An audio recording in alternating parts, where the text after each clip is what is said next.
Good morning, everyone. Good afternoon and good evening, depending on where you are in the world. I am Steve Sherman, and I will be your host for today. You are in for a very exciting ride. All I can say is that we are blessed to have a wide variety of international speakers of high esteem, and you are in for a treat, because each of these speakers are all exceptional science communicators, and we are going to be talking about international science communication and engagement, and we're going to be talking about the best practices for science communication using digital platforms. And I'm very excited to say that this is a collaboration between the South African Astronomical Observatory, the Nelson Mandela Bay Development Agency, and of course, SciFest. Now, I have had a chance to meet the panelists, and I can tell you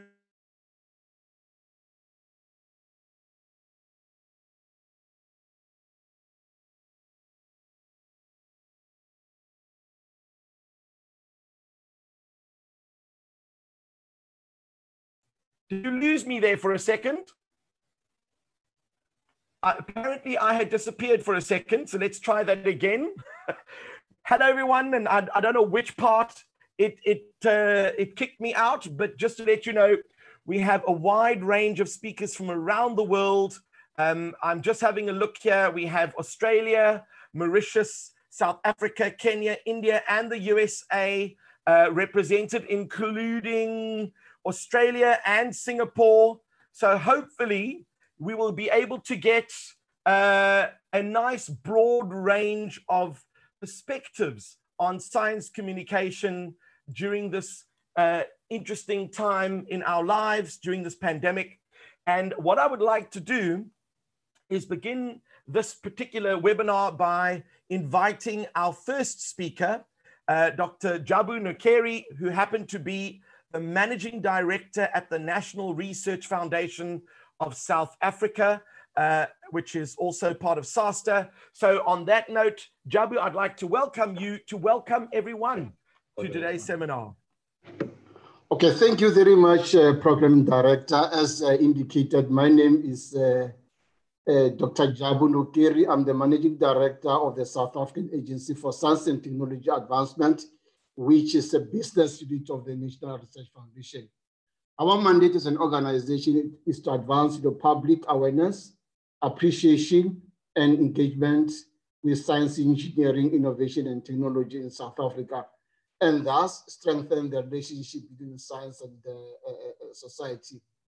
We do this, Program Director, through our 5 strategic focus areas, which are embedding engaged research, enabling public access to research and science engagement, infrastructure support, support for the development of the STEMI education, building science engagement capacity and capability, and last but not least, facilitate public-private sector relationships in science engagement for public benefit.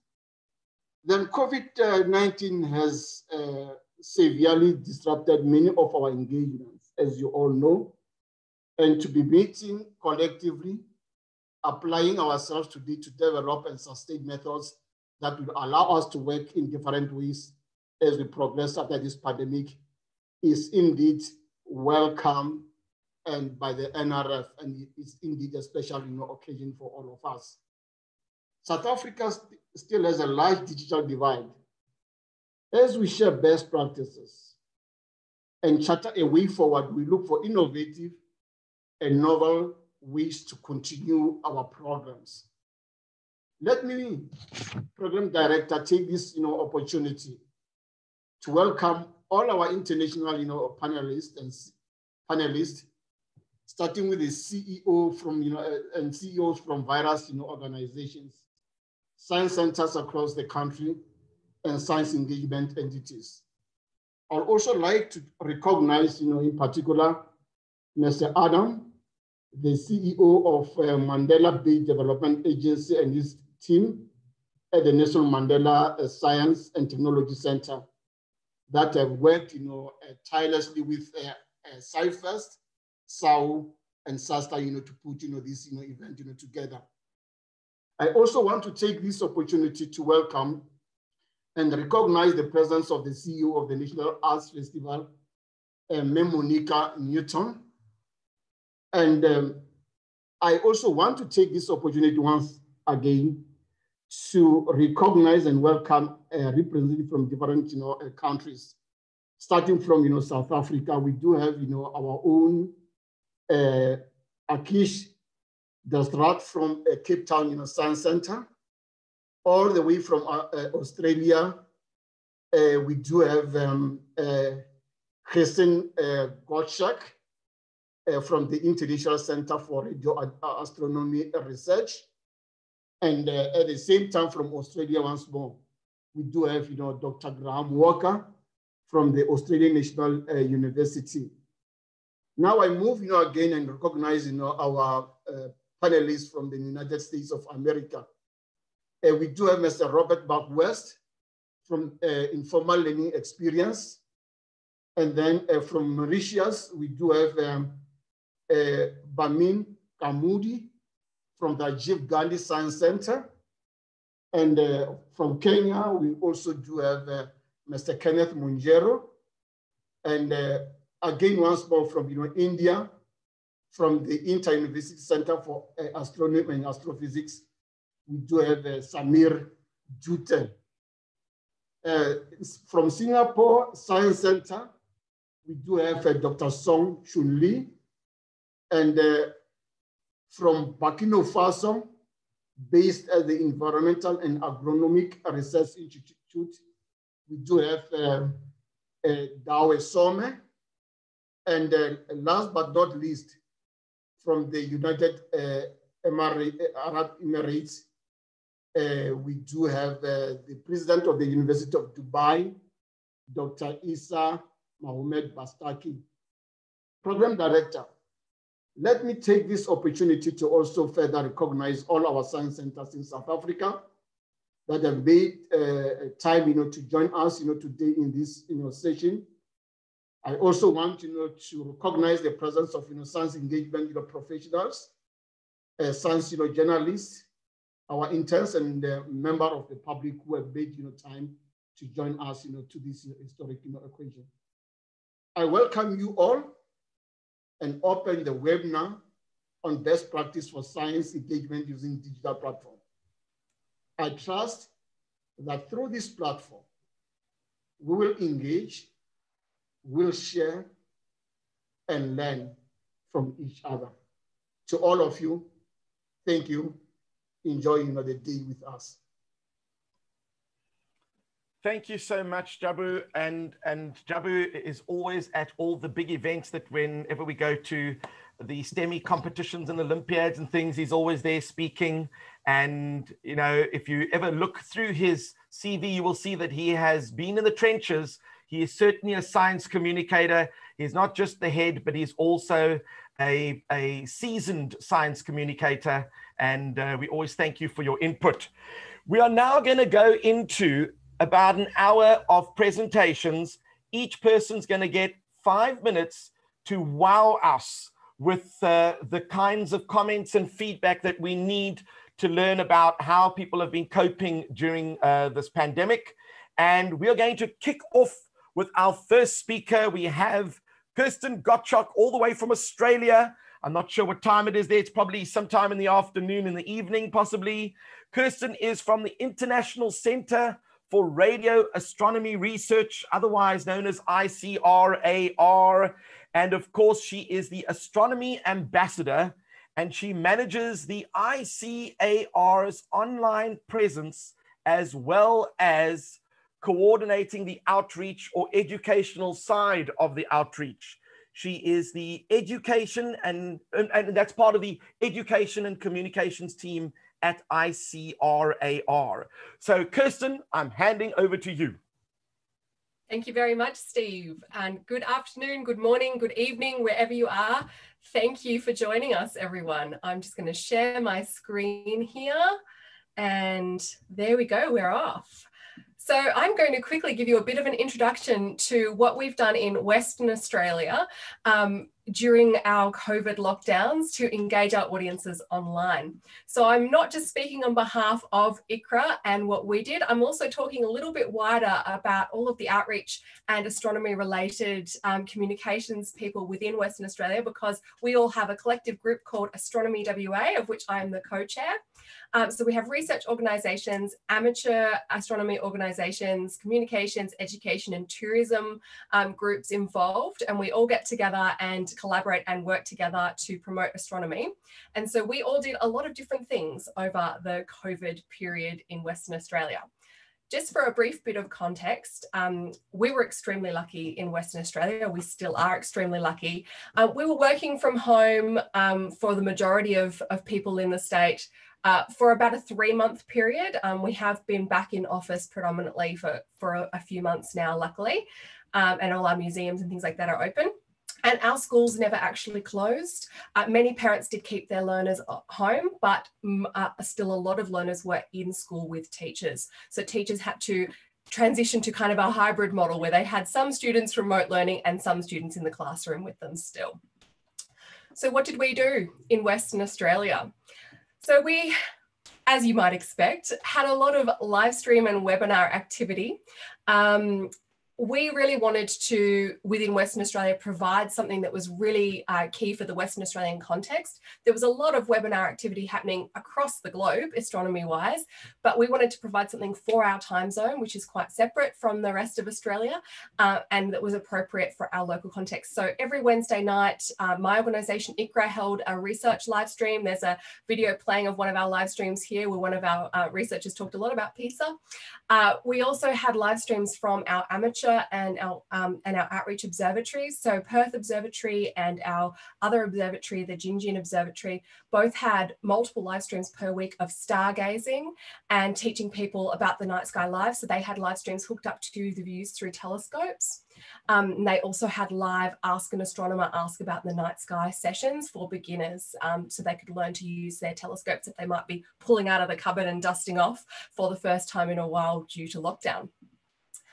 We also had a whole host of online drop-in events that we held. So a lot of our partners saw it as an opportunity to support teachers as they were frantic, trying to sort out a whole new paradigm of remote teaching and teaching to classes. So we had a lot of drop-in sessions to support both parents that were all of a sudden homeschooling and supporting their learners at home, and supporting teachers who had to find a whole lot of stuff to do with a mixed delivery method.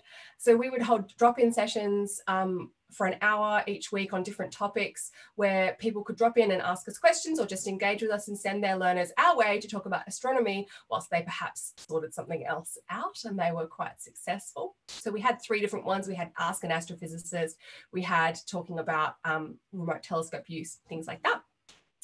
And finally, because we are short on time, so I can't go into too much detail, we also saw a need to support all of the people who were starting to get a bit interested in the night sky because they were locked in their house and could only go into their backyard, and who were starting to look up and say, oh, you know, I might explore this a little bit.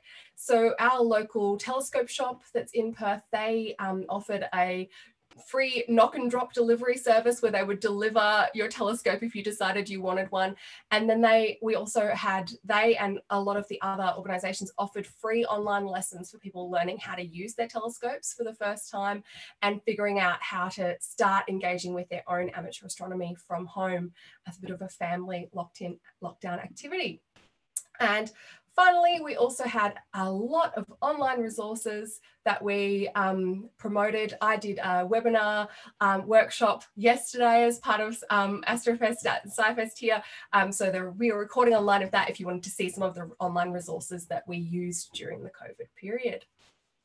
Thank you very much. Feel free to send me an email if you'd like to know more or have any questions.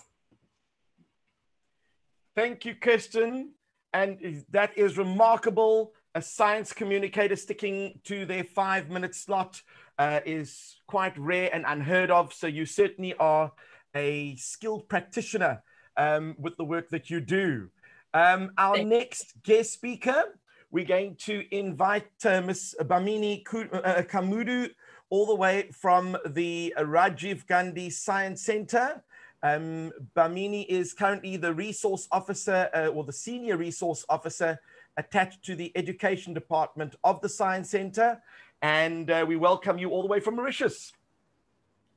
Hello, everyone. Thank you, Ryan. So I'm Bamini Kamudu. I'm going to share my screen first. Here we go. I'm from the Rajiv Gandhi Science Center, Mauritius. So Mauritius is a small island in the middle of the Indian Ocean. Here we go. So we have about 1.4 million inhabitants for the information, and that's the Science Center, and we are the only Science Center in the country. So I'm going to talk about how we were going on with our activities and how we had to adapt to the challenges of COVID.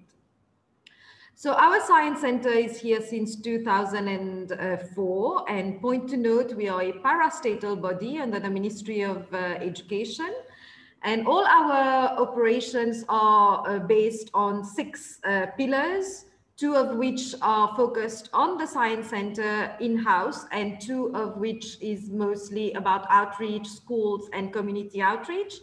We've got 2 more pillars which we aim to develop. It has started, but the development is not well established. So this is going to be an opportunity for us during COVID.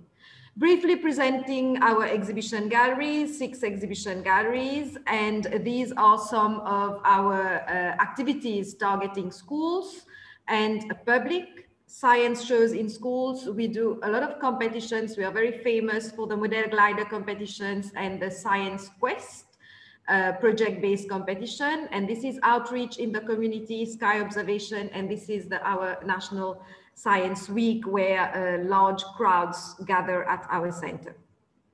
So just briefly about our visitor figures. So how our different activities are targeting different audiences. And you will see we have visitors and outreach making up a large component of our audience. And of course, these are how our main activities have evolved over the years. And we were flourishing, I would say. And all of a sudden we were stuck with COVID, but also with a sudden lockdown. So we got the announcement of the first cases on 18th of March, and the next day we were ready to come back to work, and we had to stay at home because we were taken by surprise, and they said complete lockdown. So we just were taken by surprise, and we had to adapt very quickly to the situation. And of course, this has impacted on our galleries and on our educational activities, which was like going on full swing. Just to have an idea of how we've been impacted, this is the number of cases starting in March until September.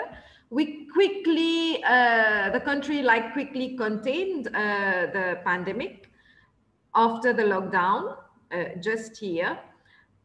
And during the lockdown, all educational institutions were closed, galleries and schools, and we were working from home.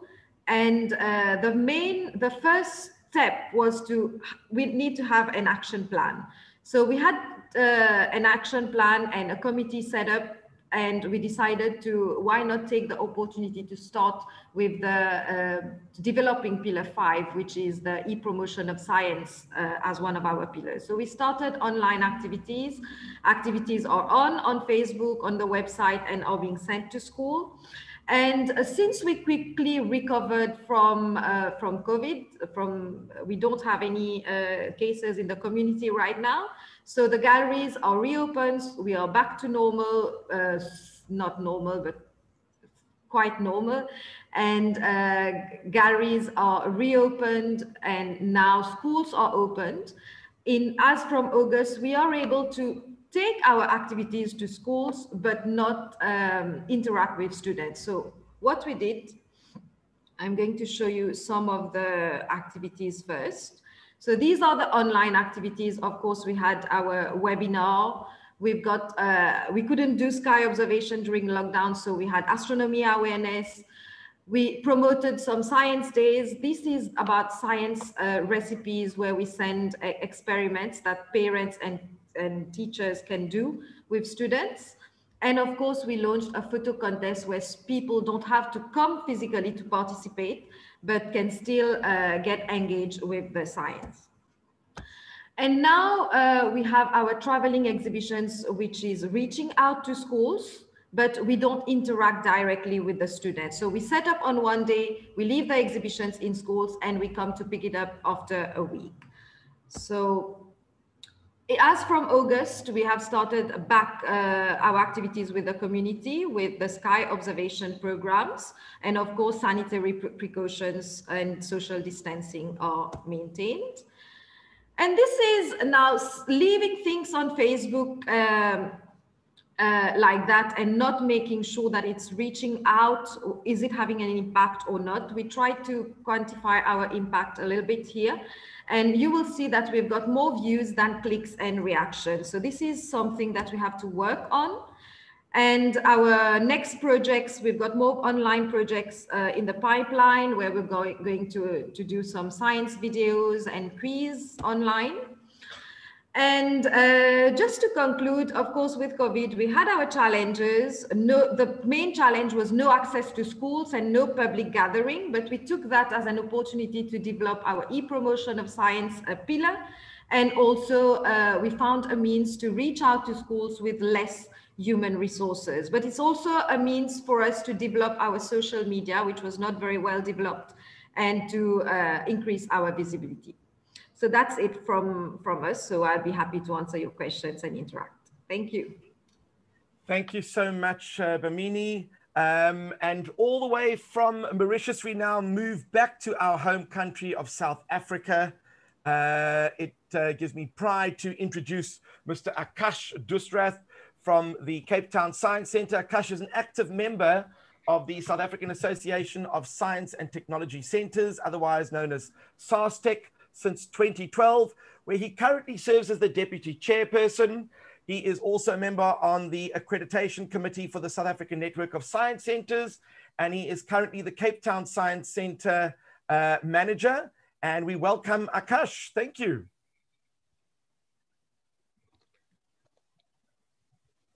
Hi, Steve. Thank you very much. Good morning, ladies and gentlemen, and my fellow colleagues. It's so good to see a lot of familiar faces here, and also to the Science Centre community that has joined us.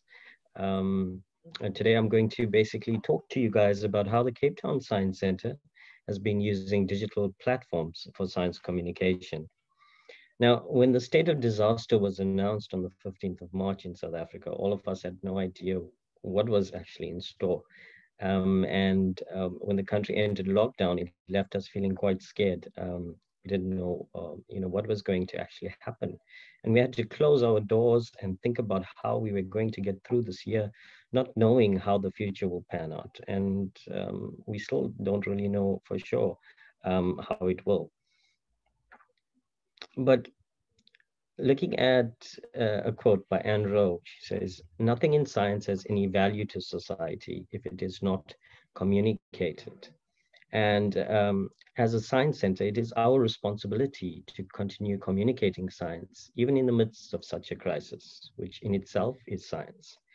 On the left, there's a media advert that we sent out on a webinar we had done on the earthquake that took place off the shores of Cape Town, about 1,900 kilometers offshore.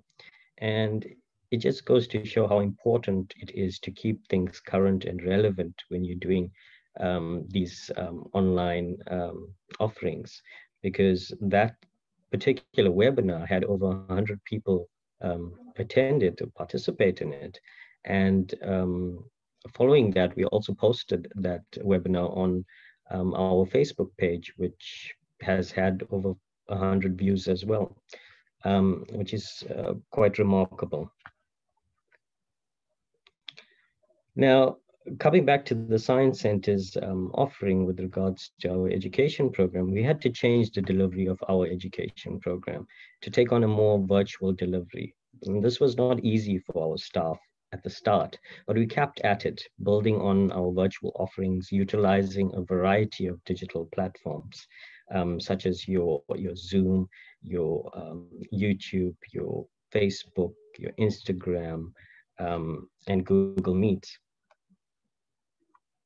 We ran matric workshops to help learners who were really struggling due to the closure of schools. They had lost out on a lot of class time. And so there was a need there that we saw as being important for us to address.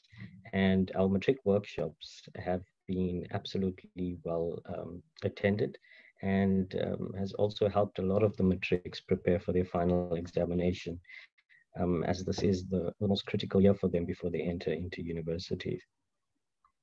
Now, in addition, we also ran online games and quizzes to keep families and the younger learners still engaged, as they too were stuck at home with class time being interrupted.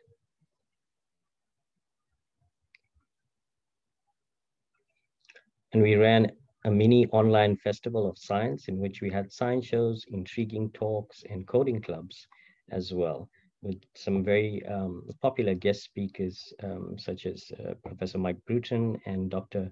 Adriana Marais, who spoke about the Mars project. We also had Dr. Graham Walker, who's one of our panelists,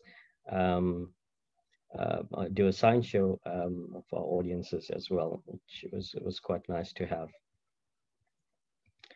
Now, with people unable to visit the Science Center, we took an exhibition called "What Is It Used For?" and we offered it online on our Facebook page. And basically, people had to guess what the object was and what it was used for, and post their answers on Facebook. And in addition to this, we made videos explaining certain exhibits in the center and posted them on YouTube, which was quite well received as well.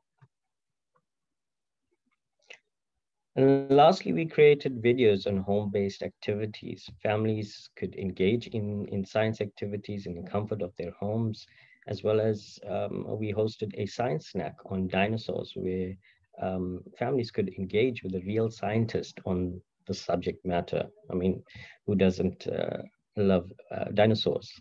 Our Facebook increased by 2,000 followers and Instagram by nearly 500 followers, which is quite an achievement. Now, with the online platforms, it also enables you to be able to extend your reach outwards into other countries that you aren't normally able to reach. For example, our Zoom Science Online classes, we ran about 21 of those classes, and just over half of the participation. In total, we had 1,500 participants, and just over half of them were from outside of the Western Cape province. It included also countries such as Namibia, Qatar, Japan, and Portugal. So we had learners participating from those countries as well. And even with our matric master classes, we had 800 participants, and just a little less than a quarter of them were from outside of the Western Cape in all other 8 provinces of South Africa. And some of the lessons that we learned during this online platform and online delivery of our activities included the fact that science communication through digital platforms is much harder when you're actually doing it, but it's not impossible. And we need to try and keep it engaging as one would in person. The most important thing when you're using these online platforms is to understand them thoroughly.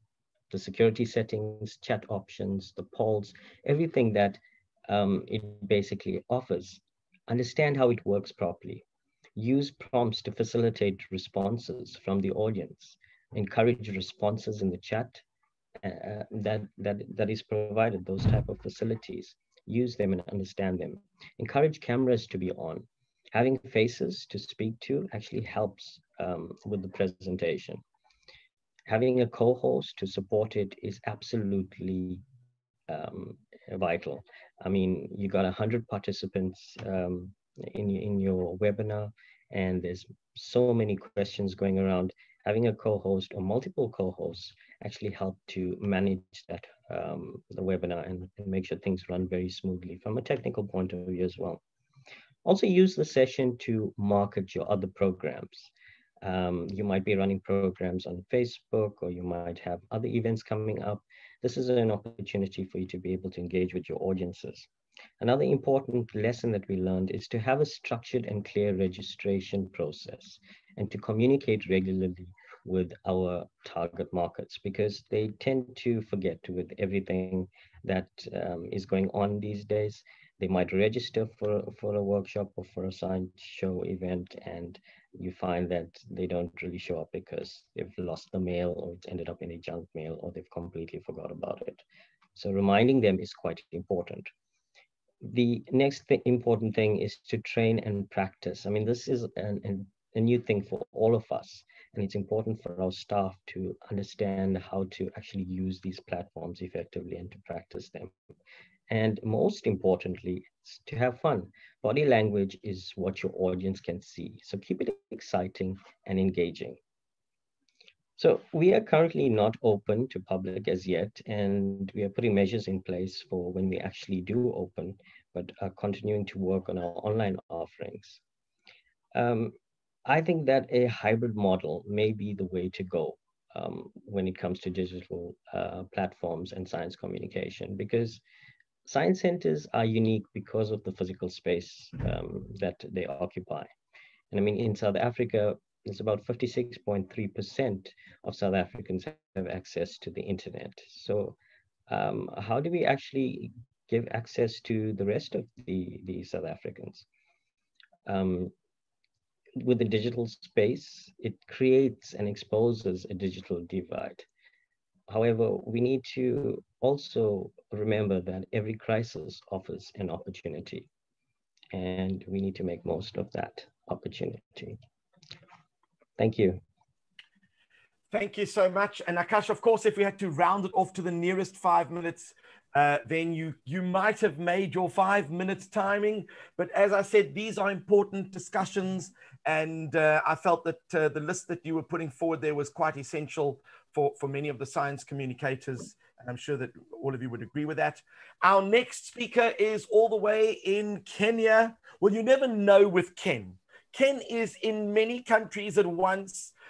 He is a research assistant at the Kenya Agricultural and Livestock Research Organization based in Nairobi, Kenya. He pioneered the establishment of the first children's science center in Kenya, which empowers young people on STEM through minds-on and hands-on exploration.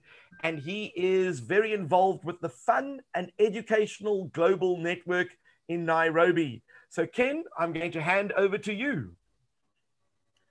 Thank you so much. Hi everyone. I'm so happy to be in South Africa while in Kenya. So this is quite amazing. So I'm going to share my presentation. As I already said, I'm Kenneth Monjero, the President for Fun and Education Global Network, and also the Director for Science Center Kenya, which is the first science center in the country, especially under the government.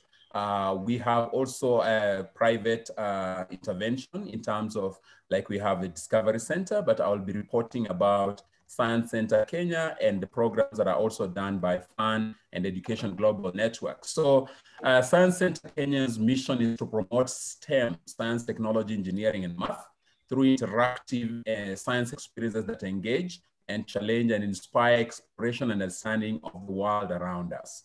So the first science center in Kenya was started in 2015.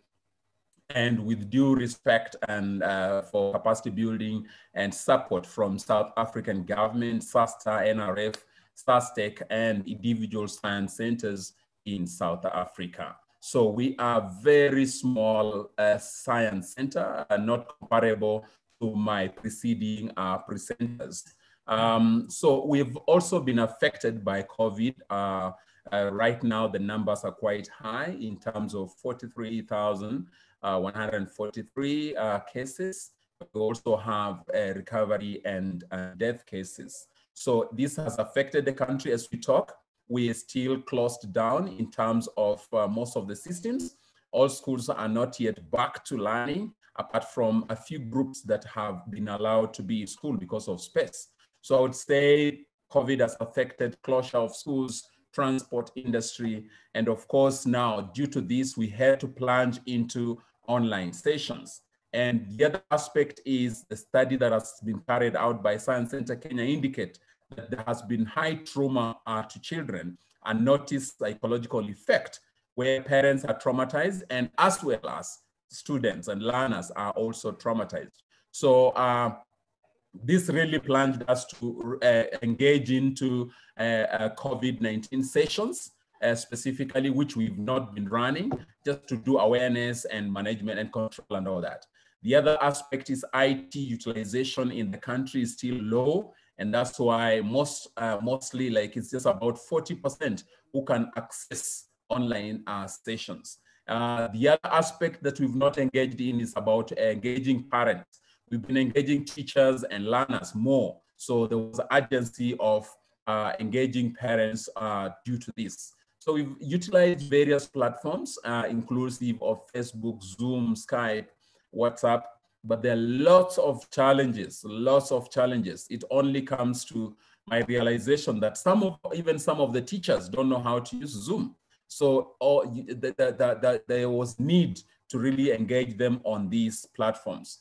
But what was our strategy? One was to start with staff workshop, because our staff have been working indoor, and outreach, but now COVID kind of paralyzed everything. So we had to do a capacity building workshop for staff. The other aspect, as I said, the trauma to children about COVID. So we had to engage them so that we can get them off news and off this trauma. And we've engaged them on Zoom, bringing doctors who are handling COVID.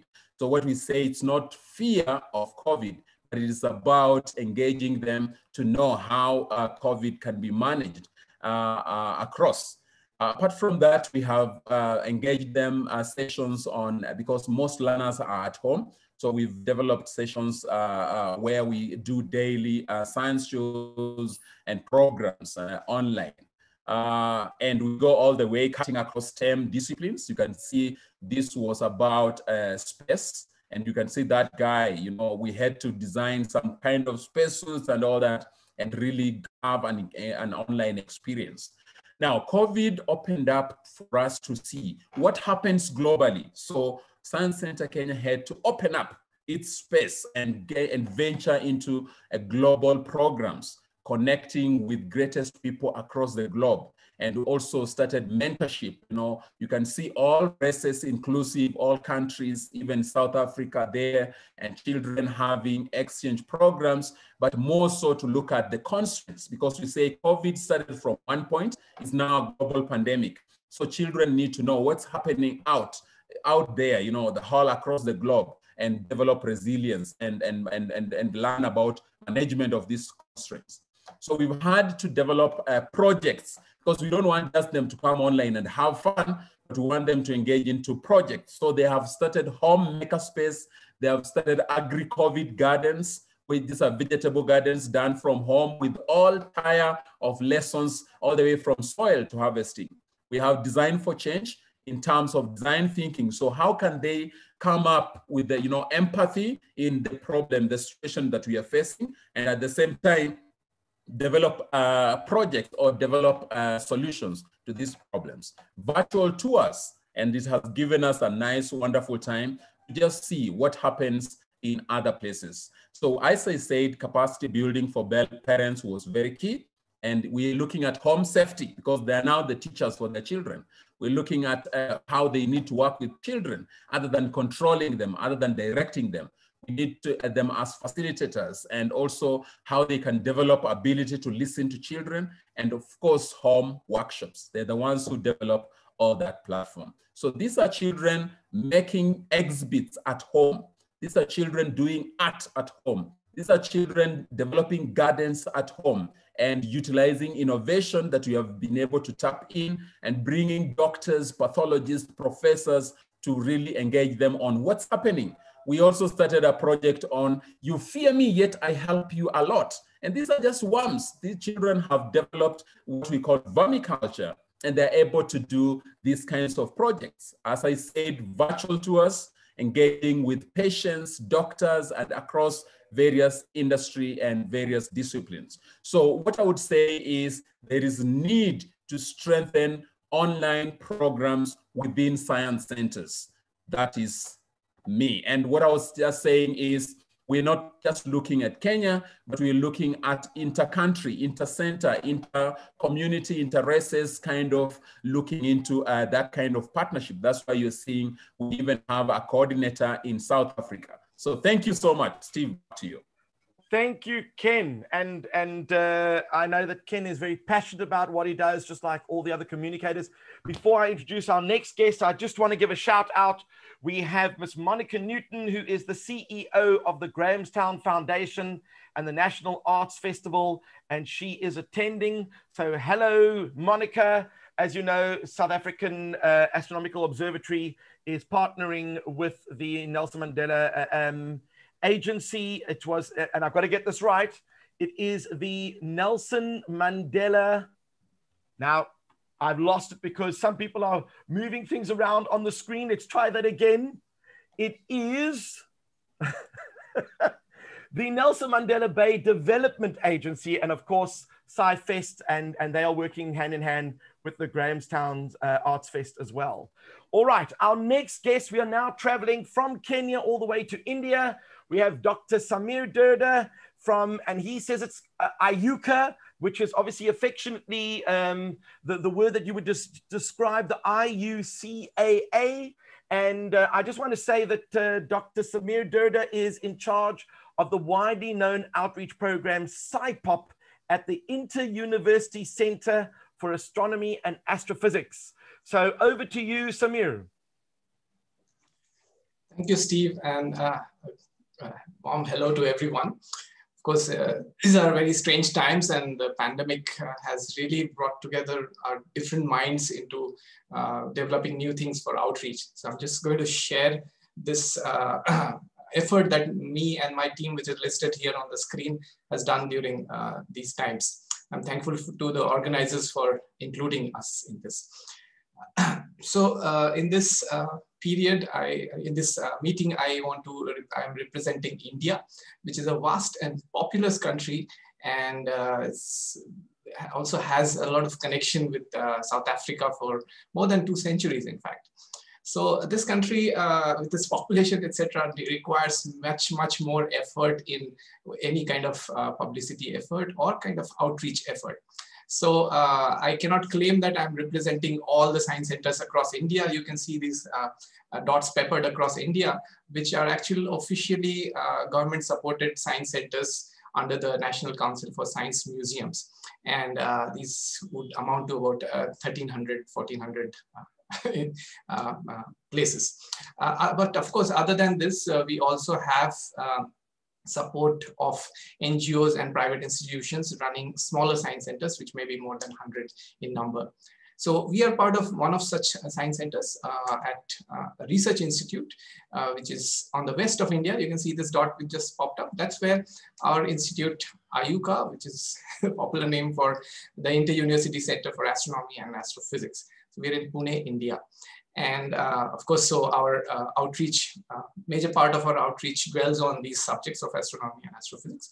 But science outreach is what we overall look at. And we run it under this brand name, which is very popular in India even before the pandemic. It is SciPop. And you can always visit our website to find out a few more details. So our outreach is done from a small building, which is called the Muktangan Vidyan Chodika, an exploratorium, which is more of a hands-on place with some labs and some space to experiment, and also an observation deck on the roof. We do a lot of our outreach activities in situ in the center and also around in the city. but we do have a national presence also. Being an inter-university center, we go around the country to a lot of places, universities, colleges, and schools, etc., where we do several nice outreach work. And our audience is also varied, including a lot of students, as you can see in the pictures. And we also have public exhibitions. We address teachers in teacher trainings. We organize competitions across the country and also give support to amateur astronomy. So pictures speak louder than words. And you can see that the numbers are never a concern for us. Okay, and so just to show you some numbers, every year kind of we reach more than 50,000 people at least. And during 2019, we had picked up a nice pace with a lot of high-profile events happening, including a world record attempt at the largest astrophysics lecture given to around 1,800 students at the same time. So all that happened, and in February, we celebrated the National Science Day on the last day of February, where we had about 12,000 people visiting our center. But then suddenly it was all stopped. Everything came to a grinding halt in March, mid-March, when we had the lockdown, where our country had to have a very severe lockdown to, because the density of population is so high, we had to have an extremely serious lockdown. And so some part of it was spent actually spreading awareness about lockdown, including how to use masks, etc. We also put scientists in touch with the municipality to create apps for like contact tracing, etc. So that took up some of our work time. But then we, of course, had to go on with the outreach, which is our major concern. And immediately in April, we started with activities which would connect people with us, which would make them interact. So things like what we call a moon challenge, where people spend time looking at the moon every day with us for a whole month. And we put out a lot of material about the moon, including photographs, current photographs of every day of the moon. So these kinds of activities slowly developed, and we went on to, we dwelled on the interactive activities where there was a connection between people. And our online events included a science fiction week, where we also got Professor Jayan Naliga to speak, who is a prolific writer of science fiction in Indian languages. We had the spectacular annular solar eclipse on 21st June, and we got hundreds of thousands of viewers on our channel because we had collected all the astronomers and scientists across India to actually connect with the people. So this was quite popular, along with all our some of our academic things like the colloquia, which Ayuka runs, going online and presenting well-known scientists like Professor Martin Rees, who's a royal astronomer, and many other important speakers. We also consider not just Facebook and YouTube, but also WhatsApp as a very important medium, because people just have it on their phone and they flick around and they're part of so many groups. So we designed several posters which are in a format which can be easily read on a phone and also shared quickly. So WhatsApp is another thing that we concentrate on. You can see an example here. However, our forte and the things that we miss is the interaction with students and teachers. So that's what we do most of the year. And we therefore moved those activities online with summer astronomy camps online, and even running series of small videos, short videos, where we introduce stories of scientists, life stories of scientists, and also measuring instruments. Things which children can find at home and relate with precise instruments. So you can see my colleagues in action here. So these were very popular on our YouTube channel. And with experience from all this and things like Mr. Dashrath described, we went on to online teacher training workshops. And here again, of course, we had to concentrate on things which teachers were missing, and we might have some experience with that, like how to make a mobile stand while you're teaching, how to use YouTube to stream live, how to use Zoom, etc. So these are tips which we share. But other than that, we also have, of course, our major resource is something called science toys. These are science experiments made with low-cost material and easily available stuff. So we introduced them to these materials and how they could use them in their class. We introduced them to Android applications, which can be used in teaching. And hopefully it all led to better awareness of astronomy in the syllabus content, and also the excitation potential of the subject itself. So of course, here's a screenshot of the workshops going on. I hope you could see I wish you could see the chats there, which are encouraging. Again, we have to put in numbers, so, which I don't like so much, because a teacher, you see, has a great potential, and they can each influence hundreds and thousands of students. So we can't really say we had live attendance by 800 teachers, how many people were reached is kind of uncountable.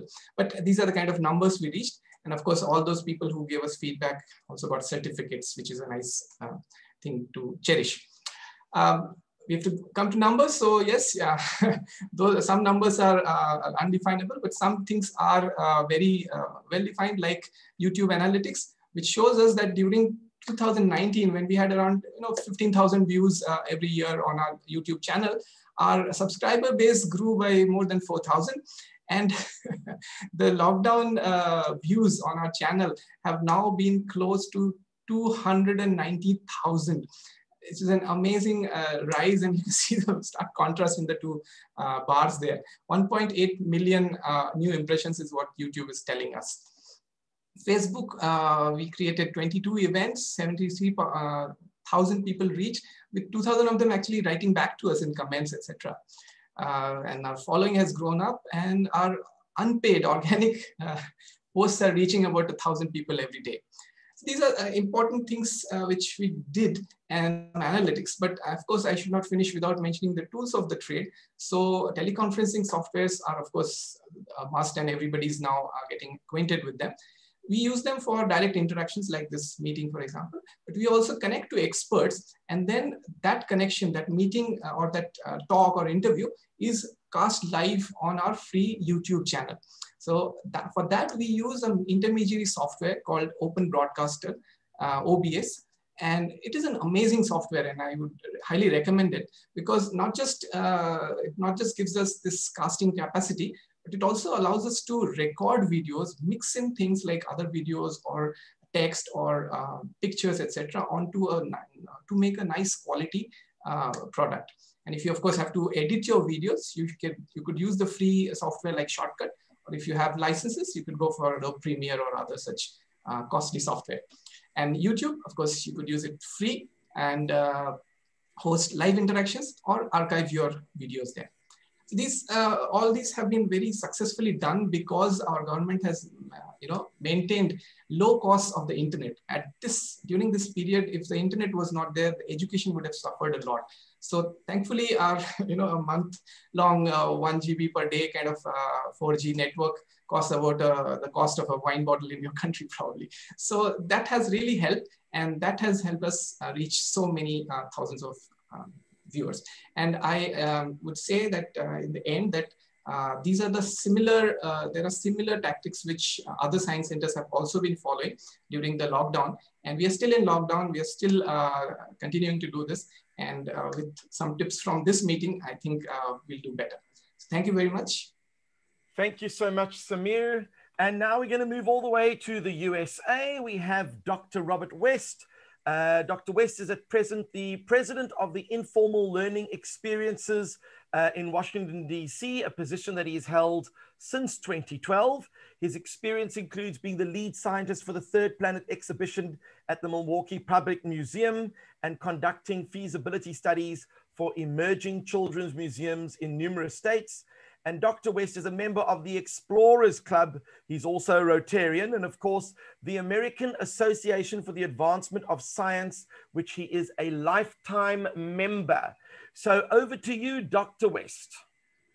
Well, thank you very much. It's indeed a pleasure to be representing the entire Western Hemisphere at this webinar.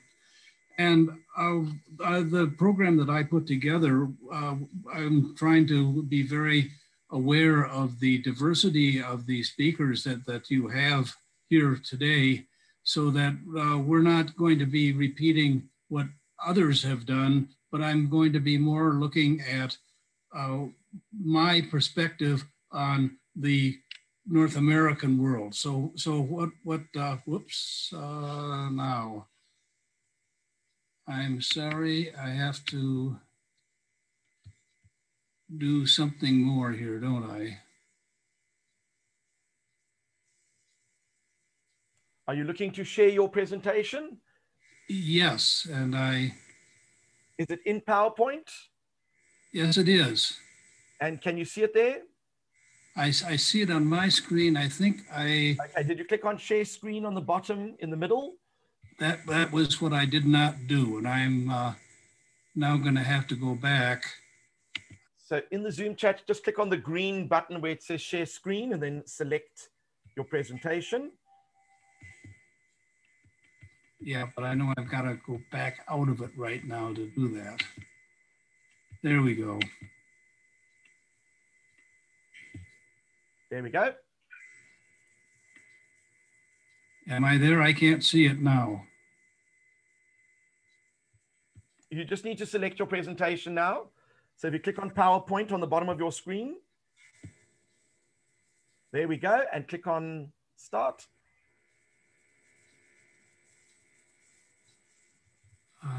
I'm sorry, click on what? On the bottom right-hand corner, you will see just about, yeah, where your mouse is, a little bit higher up, there's a little, looks like a projector screen to the left of it. Right. Click on that, and that should get you going. Okay, now I'm at least I'm in the 20th century now. I'll work on getting to the 21st. Nope. If you click on the actual presentation with the mouse, you should be able to see little arrows. There we go. Okay. Okay. Okay. I'm sorry. I apologize for my well, okay. What I want to do now very quickly and stay within my 5 minutes is to take an overview of what's the situation is with the pandemic in North America. And as we are hearing from so many people, this is something that hit the science world in an unpredictable way, and that the science museums were largely unprepared to deal with it, so that they have had to respond in various ways. And we've been hearing some of the really creative reactions that people have had and how successful many of them have been. And if we look in the United States, because of the fact that we have 50 states, and then in each state there are multiple cities, there are all sorts of decision-making organizations, and reactions to the pandemic have been very, very diverse. So if you go to Florida, you're getting one set of things. If you go to Texas, it's another set. If you go to Minnesota, it's still another set. And then further, we have the whole situation. And can I go back? No, I can't. Ah, damn it. Darn it, darn it, darn it. How do I go back? The left arrow and the right arrow should allow you to go back on your keyboard. If that's not working, then if you click on the bottom of your presentation, you'll see a little arrow in light on the bottom left-hand corner. You can click on that little left back arrow. If you move your cursor all the way to the left of your slide. Yeah, keep going more to your left, more to your left. No, that's your right, your other left. There we go. And then you have, just there, that's the back one and that's the forward one. So the one next to it was back, and the one, that's it. Okay, now I'm back to where I used to be. I'm sorry about that. Let's try it again.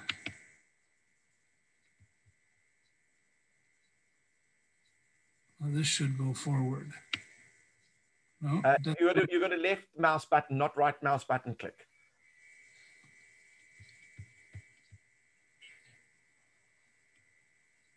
Okay, now left mouse. On yeah, there we go. Okay, I'm sorry again. I apologize. What has happened, looking at the array of museums in North America, is that there have been projections about what's going to be happening with the museums themselves. And this is the American Alliance of Museums, our biggest national organization. And they came up with some projections that potentially as much as 20% of the museums in the United States might close as a result of the COVID-19 issues. And that this is something that really has been bothering the industry over the last last 6 months. are we going to survive into the new one?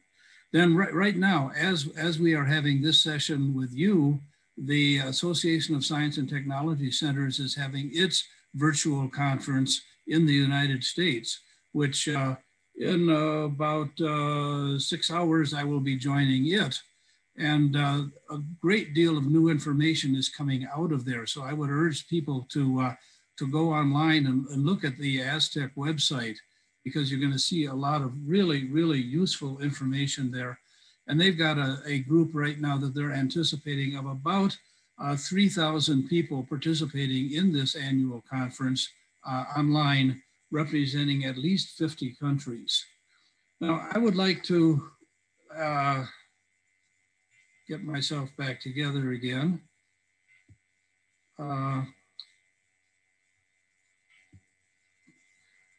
I would like to use my fact that I'm a paleontologist by academic training, and the metaphor that I'm using to understand what's going on with COVID-19 takes us back 66 million years. When we look at the world of that day, it was a very, very wonderful, densely populated planet filled with these large reptiles that we call dinosaurs. And then at one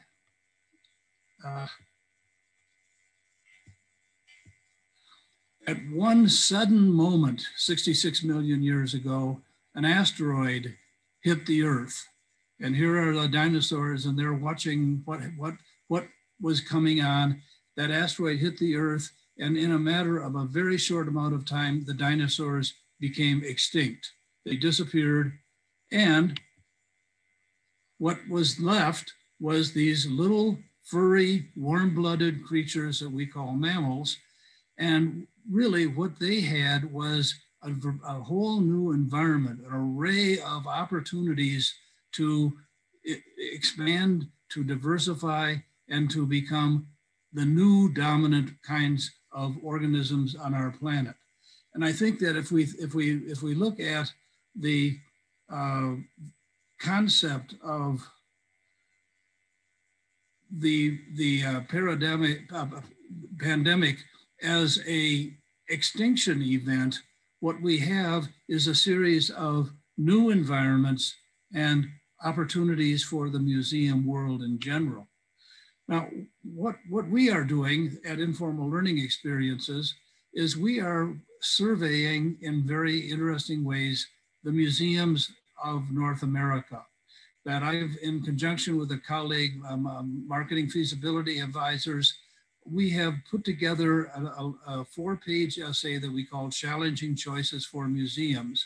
And we have circulated this to museum directors and executives in the entertainment industry.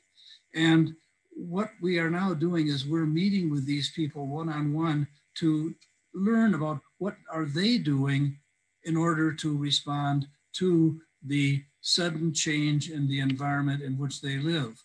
And what we see are some very, very interesting things is that, and those of you who are operating your own institutions are very aware of these things, that immediately you're operating in a different way, and often ways in which you have little experience or even little equipment or staff to do it. And that the challenges that are facing you can be pretty intimidating. But the other aspect of this is that a challenge is also an opportunity, and that museums are now looking for ways to look to the future, because these opportunities are tomorrow. They're not yesterday or in the past. So we have to be not looking backward, but looking forward. Now, an aspect of the world that we have to be concerned with is the financials. Oh boy, I am just having all sorts of trouble here. I apologize.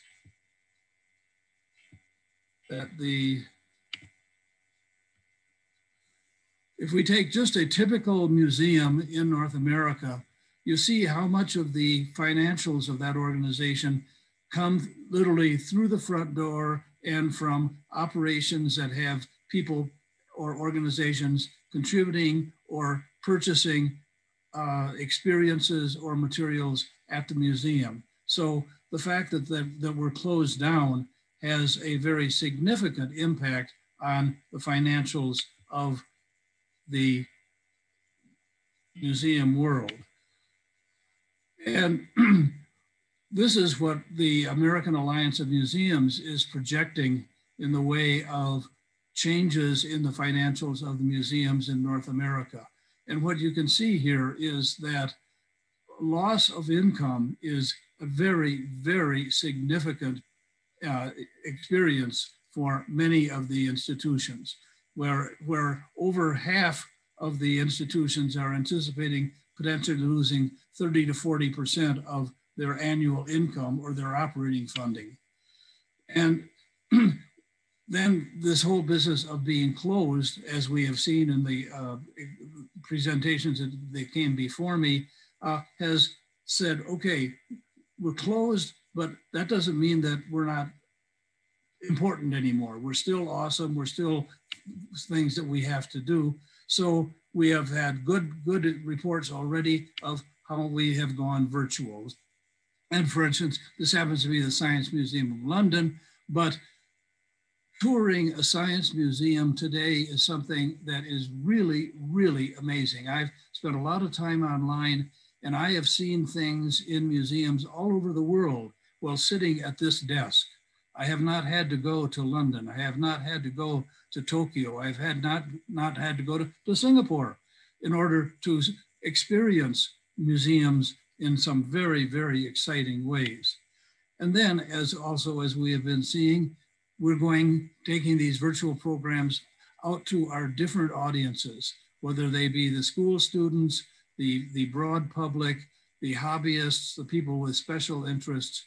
All of these people are experiencing the museums in new and different ways, even while the museums are closed.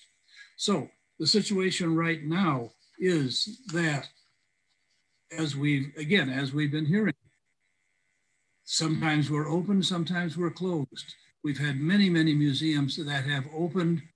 Maybe they've been open for a week or 2 weeks, and then they've had to close because of the surge of the COVID-19 pandemic. The public is very concerned about going into closed spaces. So cleaning and safety are a critical event, a critical aspect of the events of the present and on into the future. There's an interesting concern that I am seeing, that museums have said, well, we've been very good at going virtually. Now, are people going to come back? Once we open, will they come back into the museum when they spent their time seeing us and having our experiences on the screen right here in front of them? On a positive sense, I've seen in my conversations with museum directors all over the country are showing that museums are collaborating in many new ways, that they're joining together, they're promoting one another, and they're sharing activities and they're sharing materials in very, very novel ways. And then further, as we are seeing, the requirements of technology today are really pushing us forward, that we're being very creative and very ambitious in how we are using technology in the museums of today. But the bottom line is tomorrow is different. Whatever we're doing now is not going to be adequate for tomorrow. We're going to have to learn new things. So the bottom line at this point is, don't waste a good disaster. We've been forced to do a lot of things we didn't intend to do, that we didn't know we wanted to do, but because of the challenge, the disaster that we're confronting, we're going to come out of this as a very, very much more progressive industry than we have been. Thank you.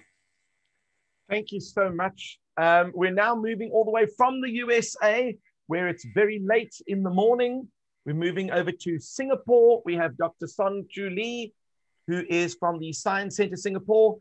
Dr. Chu Lee is the director of the Kids Stop and education programs for life sciences and the site director of the Amgen Biotech Experience at Singapore Science Centers in Singapore. So I'm going to hand over to you. Right. Thank you very much. Good morning, good afternoon, good evening, wherever you may be. Thanks for allowing me this opportunity to really share with you what Singapore, mainly Science Center Singapore, is actually doing in this extraordinary time. So, as you know, the virus, COVID-19, is the same everywhere, but the impact on different countries is really different.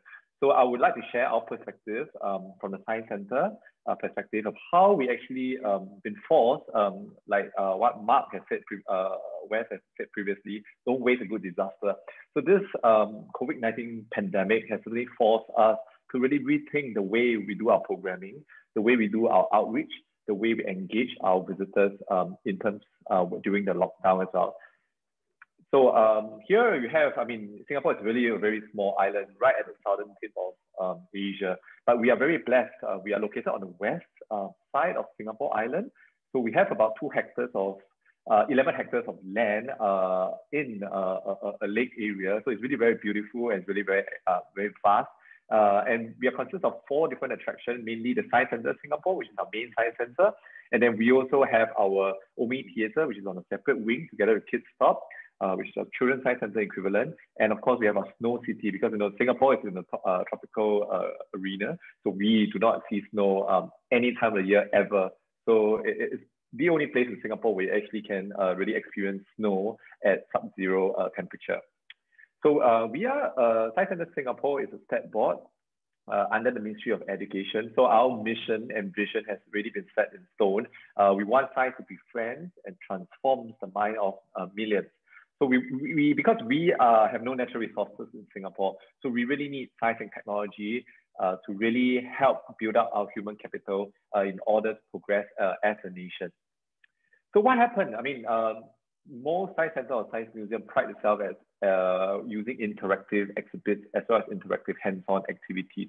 But now that COVID-19 strikes, most of us are forced. I mean, I think most of you have shared that you go into sudden lockdown, be it from school or from work. Most of us are working from home even today, as COVID-19 is still very prevalent in our community everywhere in the whole world.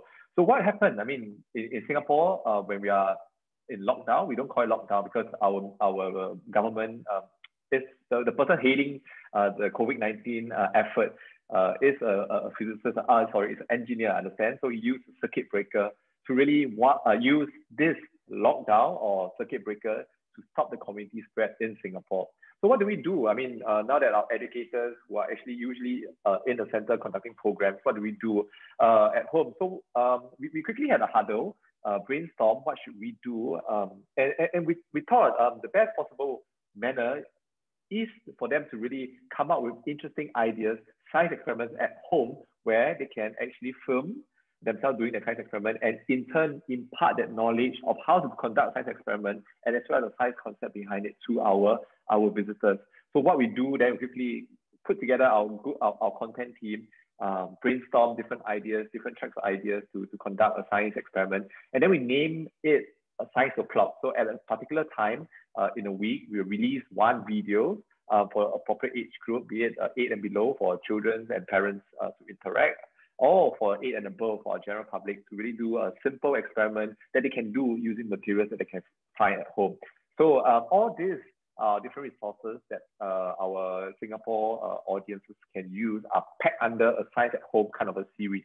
I think the first presenter shared about astronomy or observatory sessions. So we do have an observatory at the Science Center as well. Of course, we have to be closed during this period. So what the team had done very well is actually to have live broadcasts talking about space, about living, maybe even a voyage to Mars, for example. Is it possible to actually live on Mars?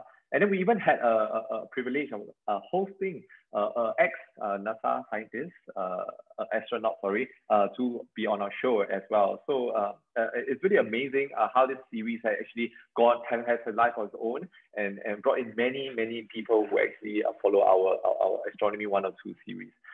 So, I mean, this is a whole resource that we put on our website that's easily and freely available to our audience. So the main idea of this is actually to maintain our brand awareness. Our visitors will still remember us and think of us as in the Science Center as well. So I think we are very fortunate. Our efforts paid off. So we were featured very prominently in our national newspaper as well as the Ministry of Education social media pages. And also we got quite a lot of social media influencers to really come on board and do some of the experiments and really publicize our efforts as well. So it is very encouraging for the team. So we thought, let's not stop there. I mean, videos are good. They can, the visitors can actually see them. So let's not stop there. So what we pride ourselves, remember I said a lot of Science Center and Science Museum is on its hands-on interactive experiments. So we thought, what if we are still able to engage them with science despite lockdown or despite circuit breaker and make science easily accessible to all? So the team quickly, again, brainstorm, talk about it, and let's see if we can roll out so the home-based science kits for our audience in Singapore as well. So I mean, mail service is not disrupted, but we are still able to cobble together different kits with different workshops that are sent to the kids at home. So initially we started off with asynchronous method, meaning that we have a pre-recorded videos, and when they receive the kit, they just click on a link to really watch that. But we thought, hey, that's still not really good because we want to be able to interact with our audience using a live online workshop. So then the whole team really went all out to really use Zoom, different platforms to really engage our students. So you can see here for all age group, from a toddler to the 3-year-old, all the way to a youth as well. So these are a whole a mirage of workshops that we have done during this period as well. So it's pretty successful and pretty good take-up and very good feedback as well. Of course, the feedback is probably not as good as a hands-on at the Science Center, but it's very close to what we probably can achieve at the Science Center as well. So then we thought, okay, let's not only have simple kits, but let's design even better and more professional looking home-based science kits for independent learning. So in addition to online workshops, so we now work together with an online learning platform as well. So we use Moodle to really track their learning, and then we link it to an online forum where they can actually ask questions. And also, if they sign up for a kind of a simple membership, they are actually able to complete simple science experiment and earn a Young Scientist badge together with some live consultation session as well. So these are a couple of kits just to showcase what we have done, a Curious Genesis kit. So building on our very popular DNA program, so you can actually extract DNA from wheat germ at home. So our visitors just got to go online, click a few buttons, pay for it, and then this will be shipped right to their home. And if you top out a certain amount, you get a live kind of a workshop that comes together with the kid as well. Yeah, we call this our stay home kids. So really we continue engaging the kids. So the last part, a couple of minutes, I'll just share. So when circuit breaker ends, I mean, schools are still ongoing, but they are not able to go out for field trips, so to minimize community spread, to minimize mixing of school students as well. So what we thought, as Singapore slowly exits the circuit breaker lockdown, so we thought we still need to engage our schools, because I mean, other than schools, overseas visitors are our biggest kind of audience, but school groups are absolutely critical because we are under the Ministry of Education. So we also came up with a series of different strategies to engage school groups. So if schools can't come to Science Center, we bring our labs, bring our resources to the schools, on-site in schools, where we do in individual classrooms or science laboratories on different types of experiential learning. So if they are not so receptive of us going in, but they are able to really have system, online Zoom system, each of them have their own, maybe a camera or something. So we also conduct an online type of workshop by sending materials to schools beforehand, and then we conduct the workshop together for the students as well. So as we slowly exit the circuit breaker period, I mean, some school students will still rotate and they still stay at home, and not the whole cohort will go to school at the same time.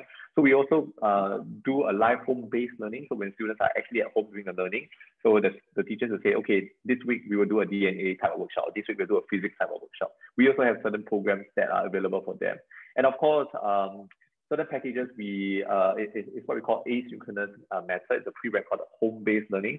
So these are also available for our students to get a hands-on activity as well. Yeah, so the last slide, I will just share. Over the last couple of months, we have the center has slowly reopened. So these are all our new measures that are set in place to combat COVID-19 community spread. So before that, we usually get a lot of visitors, but now we have to cap our capacity currently at 25% of our maximum capacity pre-COVID situation. And now all tickets have to be pre-booked online as well from our online portal. And then there are a lot of stringent protocol and measures that have to be followed. So for example, we have temperature screening at a point of admission, control point of admission, and we do a safe entry, meaning that we got to log in to show that we are going into the science center using our government kind of app. And also we have to download this app called Trace Together. So it really helps to identify close contact in case of a positive COVID case in the community. And of course, adding, as with all countries worldwide, you have maintained safe distancing of at least 1 meter from a mixed group. And the maximum number of people per group is still kept at 5 currently in Singapore. Yeah. So, and then we also had to change in the way we operate. I mean, we have the AM and PM session now. Previously, we just have one continuous session. People can just come and go as and when. But now we have to have a break of 1 meter, one hour in between for sanitization, for co-fogging, to ensure that we are really clean. And then we have to get SG, Singapore certification for SG Clean, to show that we meet the mark for enhanced cleaning and sanitization regime. What the exhibition maintenance team has also done is also to coat high touch point areas with antimicrobial coating as well. And of course, we can't open out the exhibit, especially those which are high risk, meaning those that use helmets or anything that is in close contact, requires close contact with headgear. And all live shows are still currently not possible at our center. Well, this is the last slide. So I thank you for your attention. If you have any questions, please drop us questions in the chat box, or you can drop me an email if you have any specific questions. Yeah, thank you for your attention. Thanks. Thank you so much. Thank you. We're now going to move from Singapore all the way to Australia. We have my very good friend, Dr. Graham Walker, who is going to be representing the Australian National University. Graham is also working at the Australian National Centre for the Public Awareness of Science, and he also convenes the Masters of Science Communication Outreach Program, otherwise known as the Questacon Science Circus. So Graham, over to you. Wonderful. And hello, everyone. Good morning, good evening, wherever you are. I'm going to talk about how we've responded to COVID, and thank you everyone for those previous talks and sharing the ways you've done it. It's been interesting times. And thanks for the lovely introduction as always, Steve. So a bit of background about us. We're at the Centre for the Public Awareness of Science, affectionately known as CPAS. And what we do there is the kind of stuff that all universities do, but for science communication. So our core business is teaching, research, and being a very public-facing science communicator, bunch of science communicators. We do a lot of public engagement and a lot of capacity building. The two programs I'm going to talk about as far as COVID adaptations are our Masters of Science Communication Outreach, which we run with Questacon, and I'll talk really briefly about what we're doing in the Pacific. So in my 5 minutes, this will just be a kind of snapshot of some of the things we've done. A bit of context on Australia first. We've been incredibly fortunate relatively in a global sense, with very low cases and very low deaths, particularly in the region that I'm in. But we still had a lot of the social impacts that we've seen from other speakers. So we've had lockdowns, school closures, limited internal travel, can't travel out of Australia, which has really impacted on our programs in a big way. So what have we done? As we heard from a lot of other people, it meant no more physical things. And in our case, for the Master of Science Communication Outreach, basically it's a master's program in science communication. But as fieldwork, our students actually go out and work with our good friends at Questacon, running the Science Circus, which is a traveling outreach program. So it required a lot of changes to how we did physical fieldwork. And like a lot of other people, we moved online. I'm going to touch on social media, how we kind of amplified that, and also some of the workshops that we continued to run. Of course, as a university, we had to do what every university is doing and go online. And of course, we had lots of fun on Zoom. We had lots of accidents with green screens, as you can see on the left. There were lots of challenges, but what I want to really emphasize in my talk was there's lots of silver linings. And I've said to a lot of people, look, usually I wouldn't ask for a pandemic to become creative or more creative. I still wouldn't. But there's been lots of things that we've been forced to do in lockdown that we'll keep doing. So you've got to look for the silver linings.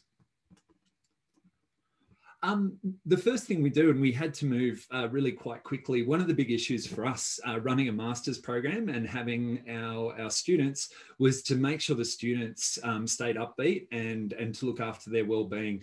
Obviously, as we heard from Ken and other people, there's a lot of psychological things going on, and we wanted to make sure our students stayed busy, stayed keen, and stayed engaged. So as soon as kind of the lockdown hit and we had tours cancelled, and it was literally the week before we were going on tour, we moved to social media, and students took content that they delivered for or developed for live presentations, science shows, and they moved that online. This resulted in some fantastic research. This is actually some student research. We talked about retention on social media, and the graph you're seeing, actually, it shows retention in relation to the demos presented and what was happening. I wish I had time to unpack it because it was fantastic, but it was one of the silver linings of really getting us to think about what's going online rather than just blasting it out. The other thing that was really pivotal with our social media was finding ways to amplify it. We had students get involved in a thing called the Global Science Show, online Twitter science show. Check it out if you don't know about it. Gave the students connection. It helped them build global networks, which is something they usually don't get, and it kept them busy. It gave them an audience to interact with. We also set up a Science at Home webpage where we hosted those videos and did lots of other things trying to get people doing science at home. Once we were out of lockdown, we were able to make use of some of the great tech they've got over at Questacon. They've got some lovely professional studios, and this allowed us to run interactive workshops, either to kids learning at home during lockdown or schools when they reopened, and often a mix of both. It was really critical because one of the things we really lose in an online world is interactivity, and these workshops through a whole lot of different platforms, they allowed us to do that in at least to some extent. Of course, there were some real challenges. This is, I think, at the time it was difficult. Now, real high point, students making home studios at home, just with, as you can see, found objects, and you can see kind of overhead cameras, all kinds of innovation, sheets used as green screens, so the students could continue running workshops even though we're under lockdown. Very briefly on Science Circus Pacific.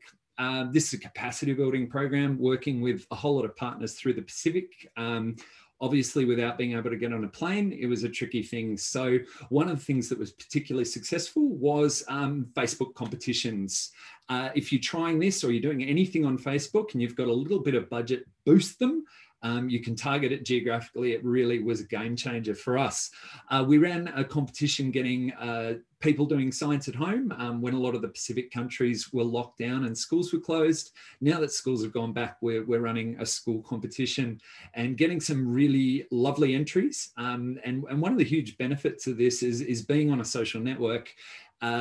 We were able to interact with the people we wanted to talk to, but then lots of other people saw it too. So parents got involved, schools got involved, all kinds of things. So some really unexpected benefits, I think. And the best, or one of the best things about this was we picked up a bunch of new partners, people that want to collaborate with us to build capacity in the Pacific, which was a really unexpected benefit, one of those silver linings. So I'll leave it there. I know we've got the panel coming up, and if there's any questions, I look forward to answering them then.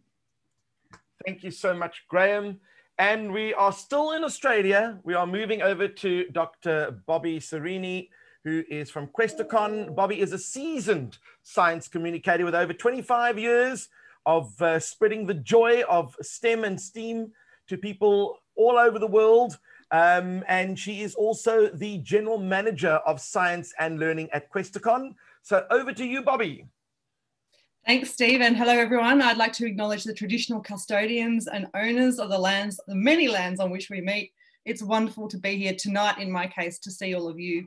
I'm going to start to share my screen now, and I want to kick off by telling you a little bit about what Questacon is and how we got there. So Questacon is located in the parliamentary triangle of Australia's national capital. Here we are, we're sitting here in the parliamentary zone, surrounded by cultural institutions. And in that location, we do actually also have another building, so 2 facilities. And we often use as a backdrop for some of the major public events in this huge national capital tourist attraction. So this is us illuminated for the annual Light Festival of Canberra. As Graham pointed out, we do have a number of digitally enabled spaces, and we're well known for a variety of activities. Many of them are very typical of science centres, but they include science theatre, interactive exhibits, travelling exhibitions, travelling programs, digital engagement, and maker spaces and tinker spaces. So all of those feed into our business. And the one thing I would say that is standing out so much to me during this pandemic is just what a critical asset our people are. Here we are down in this left-hand corner, you know, 200 and something staff, many of them casual employees, and they've just really pulled together. It's been quite amazing. And looking after them has been a big priority. We don't just work in Canberra though. Canberra's over here somewhere, but if you look, we work across, over the last decade or so, we've reached out to all these places across Australia, 8 different states and territories, and our programs go there as often as they can, as often as we can afford to. And we also, in our work very collaboratively. We have hundreds of different organisations that we connect with across those 8 different jurisdictions. They include government agencies, science centres, museums, schools, universities, community organisations, youth organisations, businesses, you name it. Our networks have been really important for us over the last decade, and that turns out to have been tremendous for us in terms of being able to work effectively and nationally through the pandemic. Our timeline looked very similar to the one in Mauritius, so I won't go back over that, but in Australia, in the national capital, we had to close. It was very difficult to close and even more difficult to reopen when we did. But in terms of the initial response to closure, our immediate reaction was to build a new section of our website straight away for online resources that audiences could use at home or in the classroom, whether they were homeschooling or exploring by themselves or teaching, to recognise that we weren't alone and really look at what other organisations were doing to include their resources in our promotions and really try to amplify what was available nationally. Unintended benefit of huge online exposure was that we could look at what was happening in the Northern Territory or in Sydney, and we could say, hey, everyone, look at our stuff. And then if you want more, have a look at these other great places. We've solved the staffing problem. You know, many of us have casual front of house staff who were suddenly facing unemployment. We were able to redeploy about half of our staff into other areas of government where they could work on the distribution of grants. And it turns out that science centre staff have got amazing customer service skills. Not a surprise, I know, to those in this room, but it turns out that those are really useful in all sorts of applications at a time of crisis. So we were really happy with that. We've only just started to get them back. And we also switched immediately to new digital outreach models. Graham highlighted a few of those. And we made some vital administrative changes as well. I just want to briefly talk about those. Here are a few. The cascading of critical information through our managers to our team leaders to all of our staff. Obviously, we were in business continuity mode, as everyone has been. We moved to digital ticketing for the first time. It may be surprising to some, but we've always had a kind of walk up the door, pay your ticket price. You haven't had to book online. But we've moved to a big ticketing provider and they give us free promotions. So that's an unintended benefit. We've expanded our online shop offerings and introduced a contactless click and collect service for people who want to drive up and get things directly in the boot of their car. We established a new team to rapidly coordinate digital content across the whole organisation. We've been supporting staff through the process of remote learning, technologically, of course, but physically, psychologically, and socially. Our social club has played a really big role at regular trivia nights and events to people to Zoom in. We've been separating our workers within different zones of buildings to reduce the possibility of an outbreak spreading within the organisation. And we've, of course, had to embrace a whole new risk management framework, which has put us into a whole new level of language around risk and how to assess that in a science centre context. When we reopened in June, we had a radically reimagined business model. We leveraged an exhibit we had installed just as it all went into lockdown, Mars, and we turned our experience from a hands-off but minds-on one This was all about a 90-minute guided tour using our staff as expert astronauts or questonauts as they took the audience on a journey, a mission to Mars. We had a maximum of 60 visitors a day, down from about 1,300 on average, recognising our normal visitation is about 500,000 people walking in the door a year. And the management of expectations for what you could get at Questacon through social media was really essential. We had huge numbers of people saying, why aren't you open? I really want to come and see you. Why can't my child do the early learning experience? So that was a big challenge, but we also then for the first time started to look at how we could link the in-centre experience, time limited, 90 minutes, as opposed to 4 hours you would normally spend there on average. QR codes became really important so you could have the experience. We gave you a booklet, and as you left, you'd be able to then go and do a deep dive into a whole range of new content that related to Mars and also to astronomy and other space themes. And those QR codes were trackable so they can give us good stats on whether people are using those resources. We developed an audio app, and the aim of that was to reduce the possibility of infection spreading from the use of headsets in the galleries. This was an app you could bring your own device, load the app, and then you could have a bunch of storytelling that would happen for you in the centre. And there's 4 tracks with a vastly different range, from sounds recorded on the surface of Mars to narration from one of Australia's top scientists. Social media, as we've all known, has let us try lots of new things really rapidly. We created some new social media campaigns, including a really great one, which was a choose your own adventure.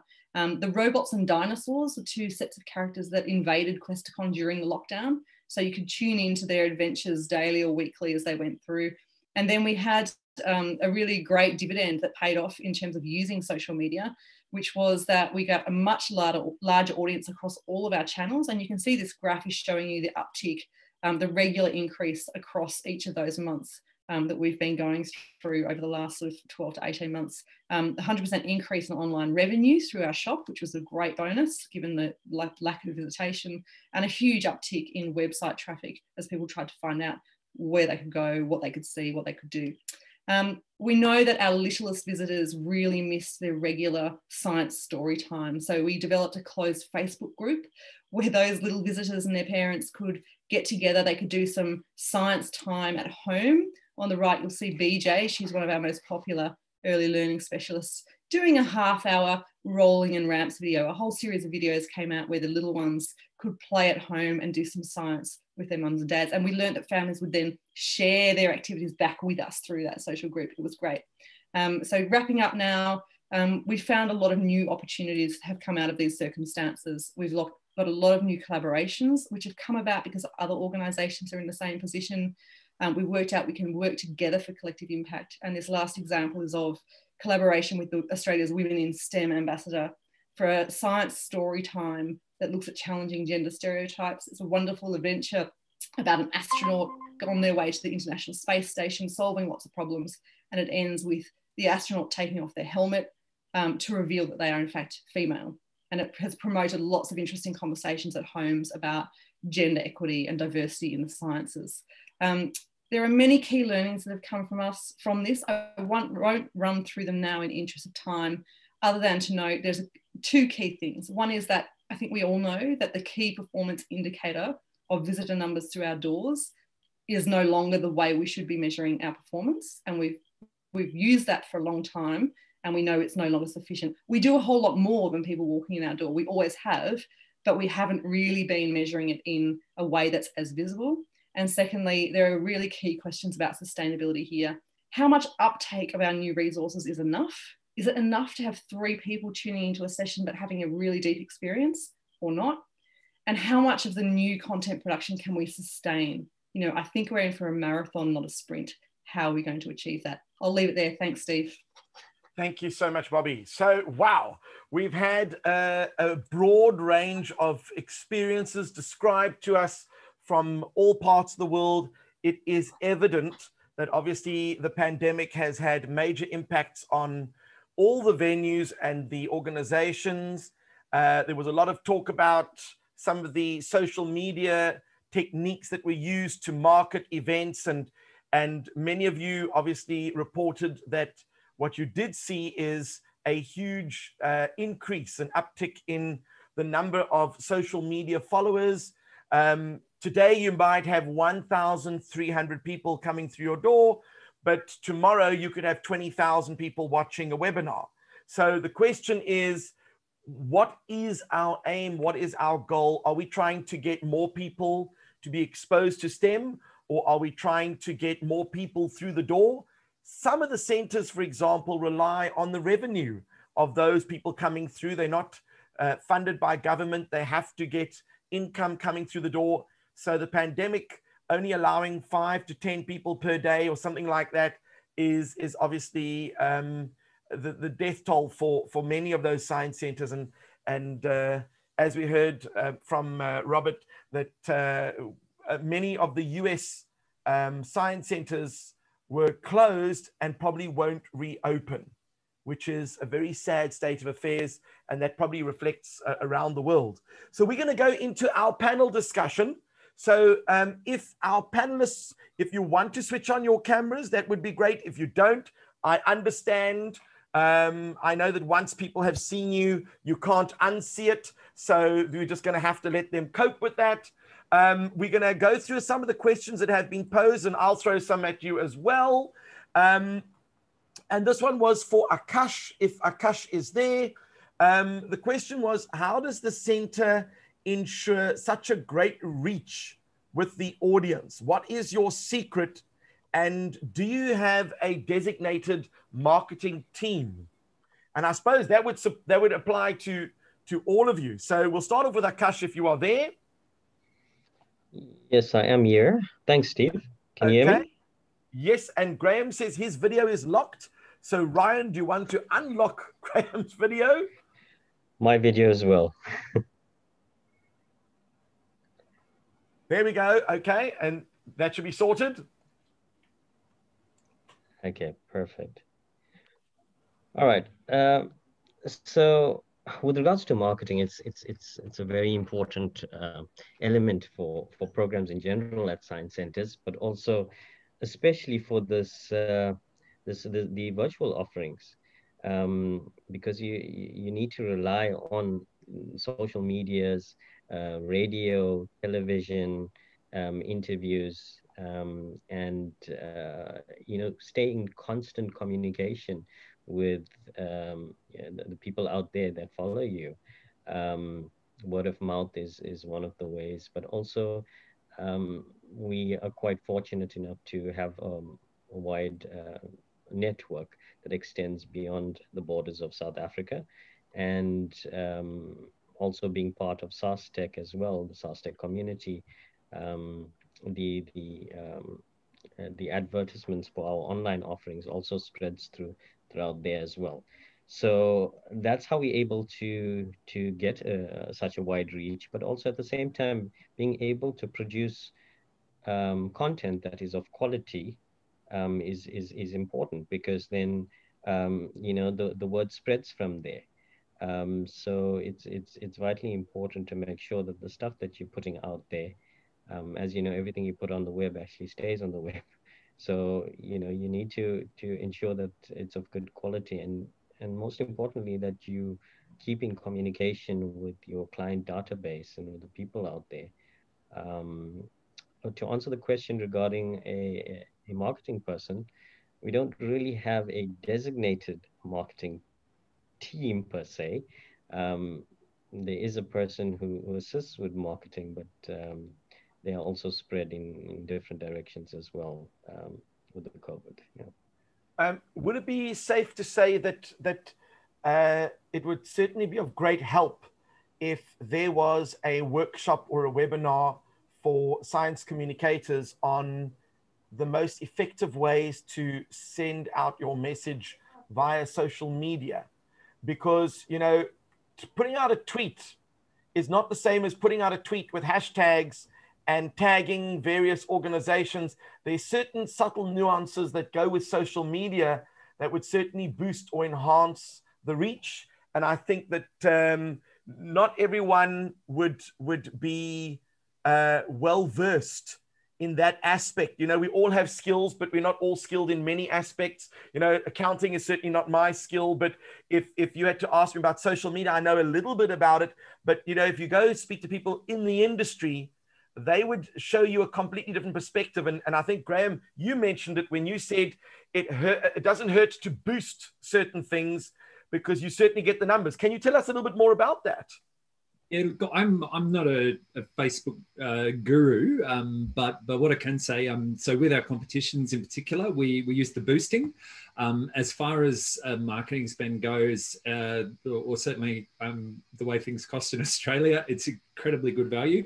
I think what was really powerful for us in that is that you can target it geographically, and there's other ways you can target it. So for us, wanting to run a competition to reach the Pacific Islands, we were able to say, all right, spend a fairly modest amount of money to put that in front of people, and it really changes the number of people, like leaps and bounds as far as how many people you can reach. You can reach the right people, and you cast a wider net. I think the one caveat I'd put on it is that, people in the Pacific, they absolutely love Facebook. It's a highly dominant platform, and it really worked for the people we want to reach. And that's going to depend on where you are and who you're trying to reach. But certainly Facebook boosting was very effective for us.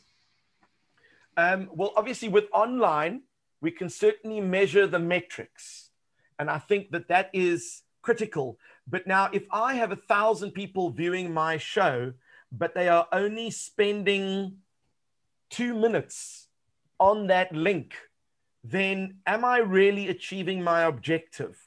So the question is, how do we change that metric so that we get 1,000 people watching, but they watch to the very end? You know, what are the various techniques that we can implement within our online presentations that actually doesn't just hook them, but holds them there for the actual presentation? Have any of you had any success with your online engagement where, I suppose if you're doing a science workshop and the kids are joining in and they are actually working with the equipment, the kits that were sent home, I thought that would probably engage them for the entire duration of the session because they are working with the kits and watching the presentation to see if they can complete the actual experiments. But from my experience, if they start getting too young, then you need parental supervision. And parents are not always the most patient people when it comes to those sorts of things. And they don't always want to stick around for an hour's presentation. So we have found that if you keep sessions brief and you keep them on top, the presentation is succinct, but it meets all the needs and the excitement of all the students, then you can certainly keep them there for the full duration of 30 minutes. But an hour or 2 hours starts becoming quite a stretch. There are a whole bunch of questions now that are coming through. I've obviously opened up a can of worms, which is a good thing. Let me just have a look over here. How do we develop a document for funding to keep funders during instances such as the pandemic? Now, it's blatantly obvious that if I was getting funding from a company and that company was hoping to get exposure, if the exposure online is now 100 times bigger than it was before, that counts in your favor. So what you can do is harness the funders who are going to get exposure online because that's what they are after. Some of the funders are not after the exposure. They want to make a meaningful contribution and they want the hands-on. And if there's no hands-on, they might just step back. But the sad reality is some of those funders are going to step back because they don't have the budget anymore, because COVID meant that they had to close down some of their branches. Perhaps they've been using money to keep staff on and they have to redirect their funding for their outreach projects. So are there any suggestions from any of the panelists here on how we can boost our chances of getting funding? And what has your experience been in terms of losing funders because of the pandemic? Anyone want to take that one? You just raise your hand and okay, Graham, your hand was up first. Go for it. And then Bobby, you'll be next. Yeah, I'll defer to Bobby. Okay, Bobby, you've been deferred. Go for it. Okay, this is a really critical question because we have to raise about 50% of our operating through revenues, non-government revenues. And so that makes our interest in those funders really keen. For now, they're sticking with us, but we know those are on a pretty tight timeline. We're seeing a big change economically for funders. if you're working with corporates or business funders, you know, their situation, their outlook is really devastated as well. So we're working really hard to look at where we have a long relationship with them. We look to whether they've got any funding that they wish to bring into a conversation with us and apply it to projects where we can find a mutual benefit. So we're seeing smaller quantums of funding. That's a reality that we're facing, but it's really about negotiating, leveraging the familiarity we have, the quality of that relationship we've spent a lot of time investing in over a long time, and building up the relationship. We know that those relationships are key to anybody sticking with us or coming on board. It is a changed world. We're looking at maybe consortia of partners as well. So whereas we might have had one big flagship partnership, we'll be looking for groups of organisations, maybe to fund one episode in a series or one module in a travelling exhibition. We're also using our geography. So we know in 8 different states and territories, state governments are there. We have 3 layers of government in Australia. Each of those is a potential funding partner, not just the Commonwealth for us. So there are just a few of the ways. Okay, and I know that we've got Robert, and then Song. We'll go to you. So we'll start with Robert first, and then we'll go to Song. Are you unmuted there, Robert? Okay, no, just very, very quickly, what I have discovered is that it's useful to change our vocabulary from a donation or a gift to investment, and that the museums very frequently have data that we've discussed briefly that demonstrate the impact of the programs that they have on the educational process and often on career decisions. So by talking with prospective funders in terms of how they are investing in the future of the community is a way of presenting your needs to them. It's a very valid point. Song? Yeah, maybe I'll just add, I think Bobby brought up a good point, meaning you need to be aligned to their goals. And I think gone are the days where you ask for millions of dollars and they're going to give you millions of dollars to run certain projects. So I think what our approach now is looking at small pockets of funding. So recently we are quite lucky. The company 3M, so they are very supportive of certain resources that we did. So we presented the ideas of having our science kits that I shared just now. So we presented a couple of ideas using science kits, but we want them to benefit underprivileged kids in Singapore. So we presented ideas and we managed to get awarded an amount which is quite substantial, I think, in current times, to really bring out to bring 200 of these kids into the community as well. So I think this is the way forward. And also we are also working with kind of big kind of tech giants like Amazon Web Services. They are looking also at a community level, trying to bring a program, be it home-based learning or that type of programs into the community as well. So I think these are maybe some of the strategies that people can actually think about moving forward. Incredibly invaluable. Ken, and then after you, we'll have Graham. Okay, that's perfect. So I'm looking at the way we've addressed this issue of funding with our small program here is to be relevant and timely, and also in line with the need of the community. So what I'm saying is science centers need to align or to have an impact to the community, not only to have fun and increase curiosity and all that, but really to also establish projects within communities or within need areas, and now aligning up with the various donors or donor agencies that are looking into this community, and more so to say like a global pandemic in terms of COVID, which actually has given us a plus on our program of engaging children and getting them off the trauma of COVID. So it's just relevancy within the communities. Very valuable. And Graham? Yeah, just to footnote that, something we found really critical with not so much getting funding, but making sure we kept the funding we had, was to immediately demonstrate to our funding partners that we could, we could move online, we could continue getting the results they've invested in, despite the fact that we couldn't travel and things. So, there was one point that one of our programs was, kind of literally in this giant guillotine that every other international program was, but we were able to demonstrate, no, look, we might be grounded, but we can still get results, and we had to do that really quickly. So I think that was a real learning for us. I mean, I could say personally, I mean, as someone that runs a STEAM-based NGO, we relied on going into classrooms and teaching and running workshops. And then as of March, all of that stopped. So we had to translate everything into an online platform. I've been in the online sphere for a decade. So for me, that was a very simple transition. But I soon discovered that many people were exposed to online and were absolutely caught off guard. They didn't know how to operate the software.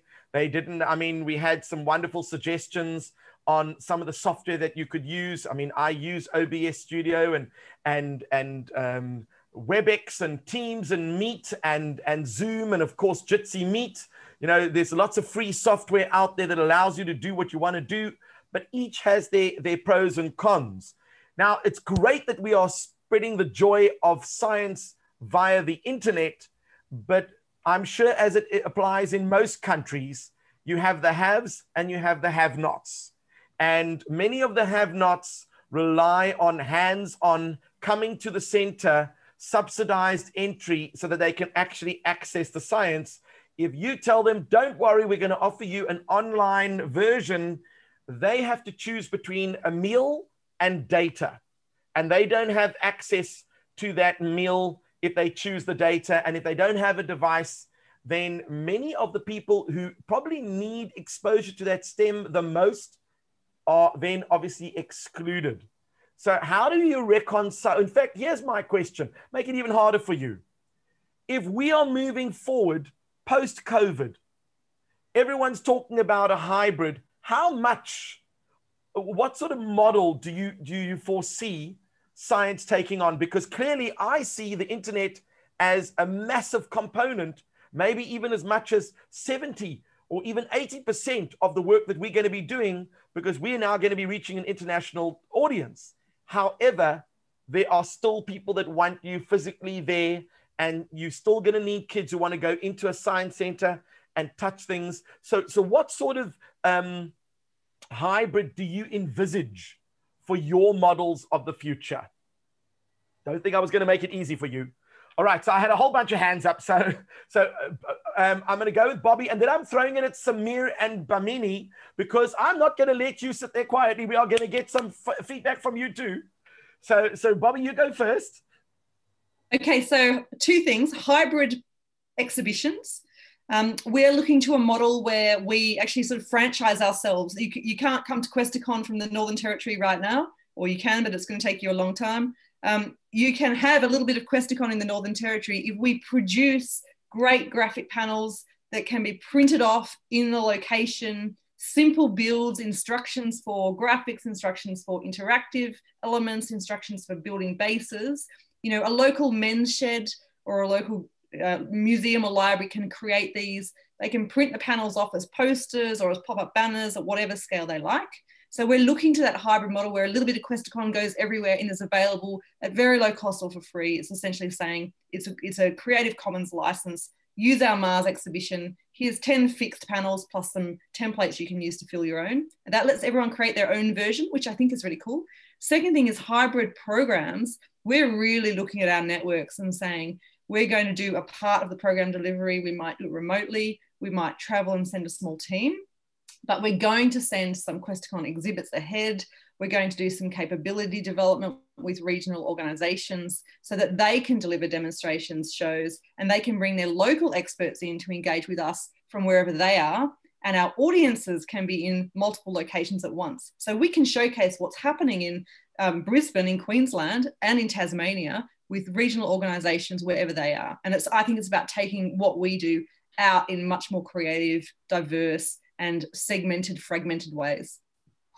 Fantastic. And Samir? Thanks, Bobby. And I think QuestaCon is always ahead in thinking of such things. So in India, the science centers that I mentioned, which are under the government body, they've already been working in this mode where each of them has like, 2 or 3 buses, which are already loaded with some exhibits. And they have flaps on the outside so they can just go park in a school somewhere and open it up. And thankfully, this pandemic is not like, you can still manage with social distancing, and you can still interact with people. It's not something where you have to be in a hazmat suit. So they have still been going to these villages, and particularly from our side, what we have helped them with is creating these resources which can be or resources and experiments, etc., which can be made from low-cost material and local material. So people, if they don't think like that, they will always look for a kit made by somebody else to implement here. But localization is very important. So that's what we've been stressing and working with several NGOs in actually, finding out these alternatives for each region and in their own language, etc. So I think, I agree with Bobby that this is hybrid is one way, and then working to localize is a good way to go as well. And Bamini? Yes, actually, just to join the ideas of what Bobby has said, actually, since we have gone out of the lockdown and schools have been reopened, like I described in my presentation, we are taking like bits and pieces of our exhibitions to schools. We have been given strict restrictions that our staff should not interact with the students, but still we found a way, okay, we're going to leave it in the school gymnasium for a week. The classes can come and visit at your ease, and then later we will come to pick it up. Right now, during this week, we've been invited by a shopping mall where some of our exhibitions are set up in a shopping mall. So it's an opportunity to do some marketing and to get some visibility as well for our exhibits. But it still doesn't answer how you're going to get more people to come in your center and get the money in from paying for the tickets. Well, I mean, before I go to Ken, the irony is, I'm an out-of-the-box thinker. We've always been working off the paradigm, you run a center, you need to get people into the center. But what you really might need to do, because the pandemic has changed our worldview, you might need to get the center into the people. And maybe that is where the challenge is going to be, that there's going to be a shift in paradigm, and your hybrid cannot be built on what you've had before. You've got to build a hybrid based on the needs of what's to come. So that should be quite interesting. Ken, you wanted to say something, and then I'll go to Graham and then Song. Okay, that's perfect. I highly agree with the panelists. The other thing I just wanted to add is parents. Now that we really are going to homes, we really need to know how to engage parents and to make programs so that they are part of the program and they see the real relevance of the program to the families. And the other thing is changing parents' attitudes, because the way you said, most of them might prioritize other needs termed as basic, whereas bundles and internet is not basic. So we need really to engage them and show them that such kind of pandemics and such kind of prevalences are going to be there. So we really need to go digital. And just showing that essence, then parents can look at it in positive way. Another item is about the payments that we receive, because like Science Center Kenya, we've been receiving small groups coming in and paying for entry fee. But when we stepped down and went out to the community, we realized we are reaching a higher number, and hence there's more higher income than actual coming to the Science Center. And whereas maintenance costs of our exhibits, our small room is now gone down. So the way we say it, it's just looking at rationale on how we can have a broader outreach, but yet we should not dilute the aspect of learning. Because if you have 200 children on a group, then there's no learning. So we just need to know how can we deal with groups that can really have an experiential learning and more so developing items from home. Thank you. Excellent. And then Graham, you wanted to comment, and just before you comment, I'm going to throw a spanner in the works for you, because I know this is your area of expertise. You did glance over some of the graphs and things that you were showing, but one of the questions that someone asked was, we have to develop some sort of strategy moving forward. And in that strategy is a measurement of impact, because at the end of the day, you've got 1,000 children coming into the center before COVID. Now you've only got 50.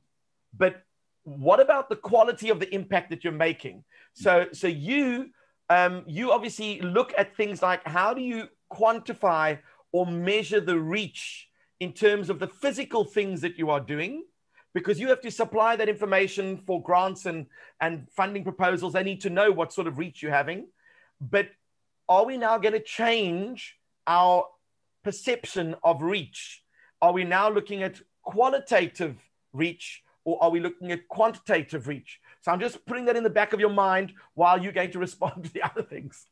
Thanks. I love how you give me the easy ones. I'll answer that bit first because I don't have a good answer. And I think this is an area we're going to have to learn a lot. But I mean, as we've pivoted online, I think the kind of basic, something we really have to remember when we move online, and I think if you want a metric for impact, is actually how you're interacting. And I think that there's a real trap where you move online, you're broadcasting out, you got lots of people on your webinar, and you kind of take that number and go, look at our impact. But I think it's more about the interactions you're having. I think, Bobby mentioned, if you have something for 3 people that is really deep and really interactive, how do you balance these things up? So I think we're going to be looking at things like, our students kind of just were landed in this, and one of the approaches was around, looking at retention, looking at what you're putting out and where people disengage, but then also looking at the interactions you have. That's going to be really important on social media. Of course, even though we're in different places, there's lots of interactive things that we can do, and where you've got platforms that allow that, that's great too. So yeah, I don't have a good answer for that, and I'm not an expert on social media metrics, but I suspect we're all going to have to become so pretty quickly. To backtrack to the previous question, with our capacity building programs, this has been a real issue, not being able to get to people. But we've been trialing some kind of remote capacity building approaches. So right now we've got a data projector and some other things in transit to Samoa, so that we can run the same kind of in-person capacity building programs that we'd run with our partners in places like Zambia, Samoa and Fiji, that we can continue doing these kind of things. Being capacity building programs, the people we're ultimately trying to reach, school kids and families, are usually in that category that the original questioner had, where they are making decisions between food on the table or data, and of course they choose food, and that's only been heightened by the effects of the pandemic on the economy, particularly in developing countries. So we've been working with partners so we can still do our capacity building remotely, and then they can go out and they can kind of amplify that to their audiences and get that local relevance, which Samir mentioned, which is just so critical if you want to be making a difference. Okay, and then before Song comes on, I'm going to ask the question and answer it for myself, and that is, I am assuming that the Masters in Science Communication is going to change its course curriculum to include this way forward, because obviously, this is not going to be seen as a temporary move in science communication. This might become a permanent fixture, which means that when it comes to science communication and doing your master's in science communication, it would be of great value to produce students of a high quality that are actually experts in digital communication. Yeah, I've had to reassure a lot of our students. They're like, oh, we're having a different year, but they're actually going away with some really amazing skills. As I said in the presentation, a lot of things will have changed, will continue. We do online communication and that as separate courses, so it hasn't been a big change for us, but certainly in the way that we co-deliver our program with Questacon, there's been some big changes, and those changes will flow through to next year. And as I said, there's lots of silver linings. Australia is a big place. There's no way that we can reach everyone, but kind of being forced online in a bigger way, I think, has made us realise, some things that we can really use this to our advantage. Awesome. And then Song, you wanted to say something, and then Robert, you'll be after that. Yeah, I mean, in response to the question, I mean, traveling exhibition. I mean, in Singapore, Singapore is very small compared to Australia. So, but we are looking at producing maybe more bite-sized kind of traveling exhibition in the next few years to be able to travel to schools. But we don't just want to do traveling exhibition. It has to come with a layer of programming that fits into the school, be it complement the curriculum that school really do, but also add an additional layer of programming that enhances what they do in school. So it's extended learning, more real applied learning, what they actually do, learn in school, what it actually meant in real life, be it in industry or where they take force a career in STEM. Additionally, we also want to really mirror, or rather put in the aspect of online, kind of a blended approach of online and then on-site at the center, and then when they go back home as well. So it's kind of a seamless kind of an integration of this type of approach where they can actually continue learning. I mean, when they learn in school, they want to learn more. When they come to the center, they extend their learning, and then when they go back home, they want to ask proper questions, and we should have that platform ready for them to really link everything together in kind of a seamless manner. I think we want to call it kind of a transmedia approach where they could track and log on and find some additional items to learn, no matter where they are, be it in school, at home, or at the center. And we are kind of looking into this kind of idea. Yeah, and then I think maybe to address the question that you asked, Graham, about quality versus quantity. I think the times have changed a little bit. I mean, a lot of sponsors previously would say, "Oh, tell me how many students can you reach?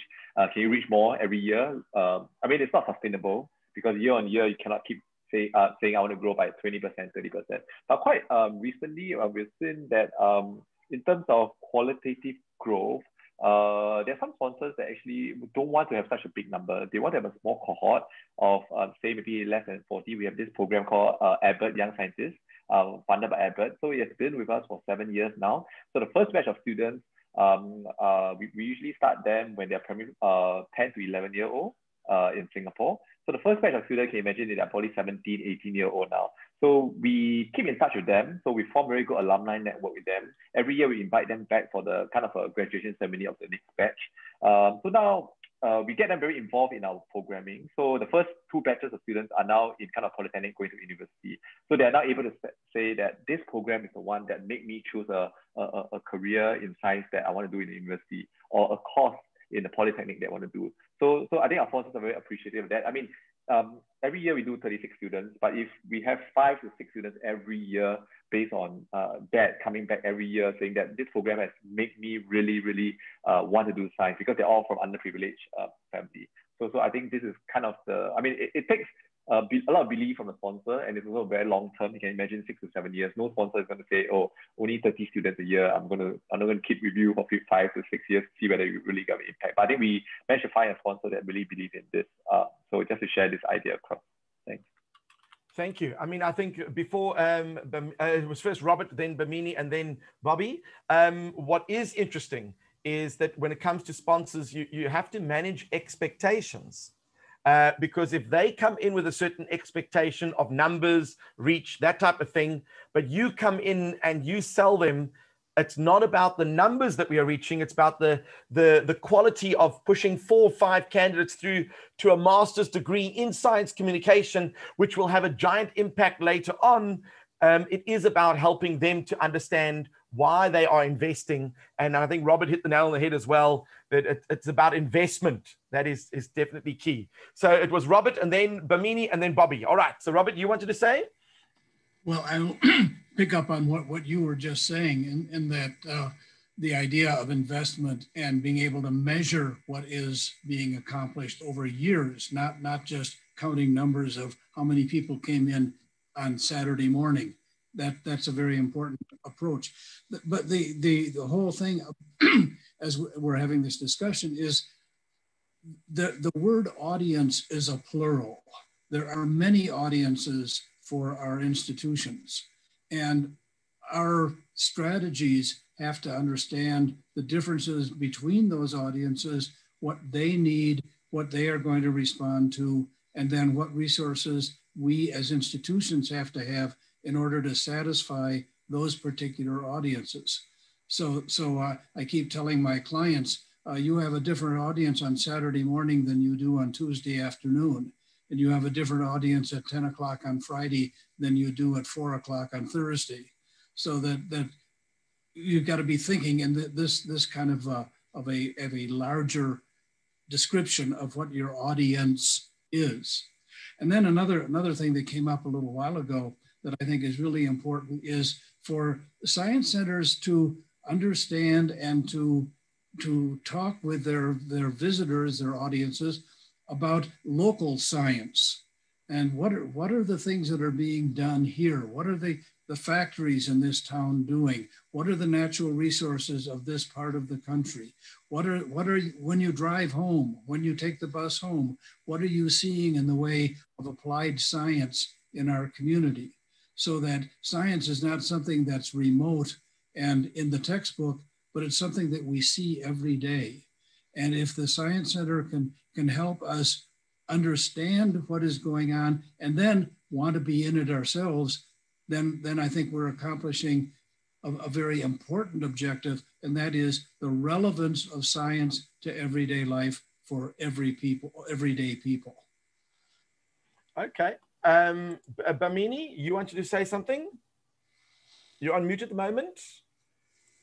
There we go. Okay, as I was following the discussions and the presentations of different panelists from Australia, from Singapore, Cape Town Science Centre and India, so I realized that our preparedness plan in response to COVID will largely depend, first of all, on the scale of the Science Centre. Like, what is our usual audience? What is our budget? What range of activities are we used to deal with? What is our objectives? Because like I say, that Singapore Science Centre works very closely with school, and you can develop some adapted programs, go into the school and propose this and this and this. Or Questacon already has their online studios kind of thing. And some of you introduced paying for tickets online or paying for activities online, while our website previously didn't have that kind of provision. So I think that we should carefully think, when having a preparedness for COVID, carefully think about what are our objectives, like individual science centers, what is our objective and aim, and then accordingly, how can we move forward out of it forward so that we don't lose the business. Okay. Yes. Now, I sort of say that Bobby mentioned something in the comments, which and it alludes to what you were saying, and Robert as well. You talk about an audience, and Graham said, you know, we are reaching 10,000 people watching a video, and that's great. But Bobby said, what about the people you're not reaching? The people that do not have access. So yes, you are increasing your reach, but you are completely neglecting many members of the community who are just not there because they have no means to join in. They don't have the devices, they don't have access to the data. And does this mean that it's okay to have greater reach, but completely neglect larger parts of the community? So, and I know that Bobby wants to respond, and then Samir wants to add a comment too. So I will let you go for that. Okay, I had just two things I wanted to say. One was that, you know, when we consider national reach in our case, it's really important to consider the geographies and how they inform and influence who can do what. And Mac raised a really good point about the relevance and making it relevant to local communities. We've developed a place-based approach to our work, which is very much about understanding which communities are doing what and why. That obviously varies, you know, in terms of where are people going to be able to connect easily to us, because our collaborations are critical to them having access to us remotely at this time. I wanted to raise that because for me, a really fundamental issue we're facing in Australia, and I'm sure in many countries here, is jobs. You know, economies are really struggling. We've got millions of people out of work. We know in Australia, young people are really disproportionately affected by this. So our work in innovation and maker programs and the skills development, you know, those kind of core capabilities for future employment, like creative thinking, problem solving, teamwork, all of which we build through our innovation programs, you know, they're the right thing at the right time. We can make a really good case, and we can link into the innovation ecosystem in every region of Australia. But we can only do that if we invest the time in understanding where our piece of this puzzle and the limited role, I mean, it can be to a greater or lesser extent, but science centres have got a role. What role can we play within that absolutely critical economic driver to get young people into future jobs? It is the #1 challenge that we face. And as a science centre, our survival depends on us really thinking hard about this. This is no longer just about science engagement and science in society. It is about skills for jobs. And that is the #1 priority that we face. And the second thing I would say around, how do we get those audiences that aren't coming? I have a vision, which is a virtual membership that every Australian family for $2 or $5 can get a virtual membership to Questacon. And we can turn all of that digital content that we're creating and content in the centre into regular information and resources for them. These are low effort because they're repackaging what we're already doing. But for us, we want that household name to be visible and present and trusted in every family. That's the vision for the future. Long way to go. Awesome. And Samir? Yeah, so since this webinar was more about science communication using digital platforms, I didn't want to go into other things. So one more thing that we should look at is, if you're a prominent science center or visible science center in your region, you could look at the regional television, because it's probably something which even poor people have in their homes. And I'm sorry if I'm using that term wrongly and if it offends, but I've seen television is an integral part in every slum area in India. Okay, and they have it. And the state government here has actually developed really good programming for television, and they have dedicated slots which do not interfere with school slots if at all the kids are attending school, but really good material, and including some low-cost things from our side also has been developed. So television is something we could tie up with as science centers and provide resources for. Another thing, coming back to the digital platform, if we are still going for online stuff, one more thing is augmented reality. This is not my forte, but I would probably suggest the science centers who may have the capacity, if you could develop, interactions with your phone, visiting your science center with the phone, but you point to a watch, and then you get exhibit in your science centers shown on your phone with something related to the watch or time or something like that. So, something on this line could be thought with augmented reality. Google had come up with these animals which could come in your living room, right? So exciting for the kids. And I mean, everybody was noticing them, it was viral. So if you could have a science experiment come in your room or something like that, I don't know, Mars could come in there. It's just my 2 cents. Absolutely. I mean, just to add to that, augmented reality and virtual reality are definitely key players in terms of technology. But once again, you need access to a smart device that can do that, and you need access to data. So yes, we will be targeting a market that can certainly afford it, but then we also have a market that are going to completely miss it all because they don't have access to devices. So I was just pointing more to augmented reality, but because it could still be done on your phone, and phones are quite still, I can see many people, even like, taxi drivers, etc., have a very good phone here. So I'm just going to that level. And in virtual would be too far. Everyone in South Africa does have access to smartphones. I mean, it's quite incredible the number of people who've got access to devices, but yet don't have enough money to feed themselves. But a phone is a critical tool.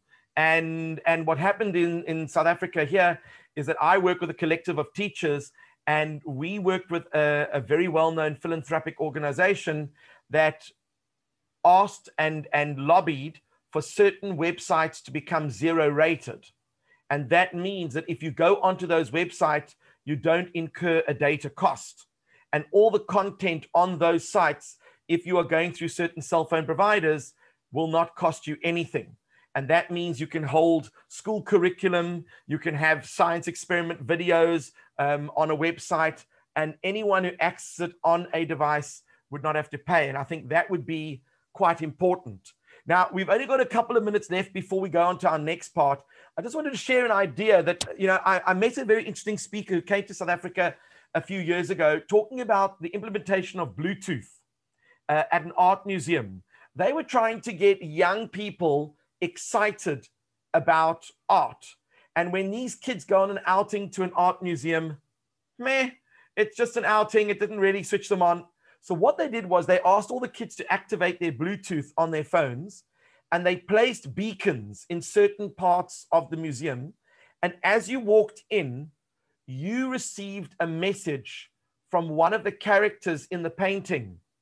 And as soon as you got the message, it would say, listen, please don't tell anyone. I'm in the third room on the wall next to the painting of the thing. I'm hiding away from my wife. I don't want her to know that I'm having an affair. So, of course, this is going to pique the interest of the student. So they go running off to that room. And when they get there, the beacon obviously activates. Thanks for coming in. I hope you can keep a secret. But what they start to do is they start to learn about the story behind the painting. And by the time they've come out, they've been receiving messages and sending messages to characters within the story, and using AI, they were getting responses, which I thought was incredibly innovative. So can you imagine you have these, a whole bunch of traveling displays that have beacons with Bluetooth on, and literally as you go around, it activates an explanation, or maybe it gets them to interact with those displays. I just thought I'd throw that out there. One of the questions that came through was from Monica, and Monica is with the Grahamstown Arts Festival. They've just run one of the world's largest arts festivals online. It was completely virtual, and it really is an incredible experience to go to. But I was curious to know how it all worked online, and she said, to build on Robert's point about audiences, we found a different audience online for the virtual National Arts Festival this year than the live audience.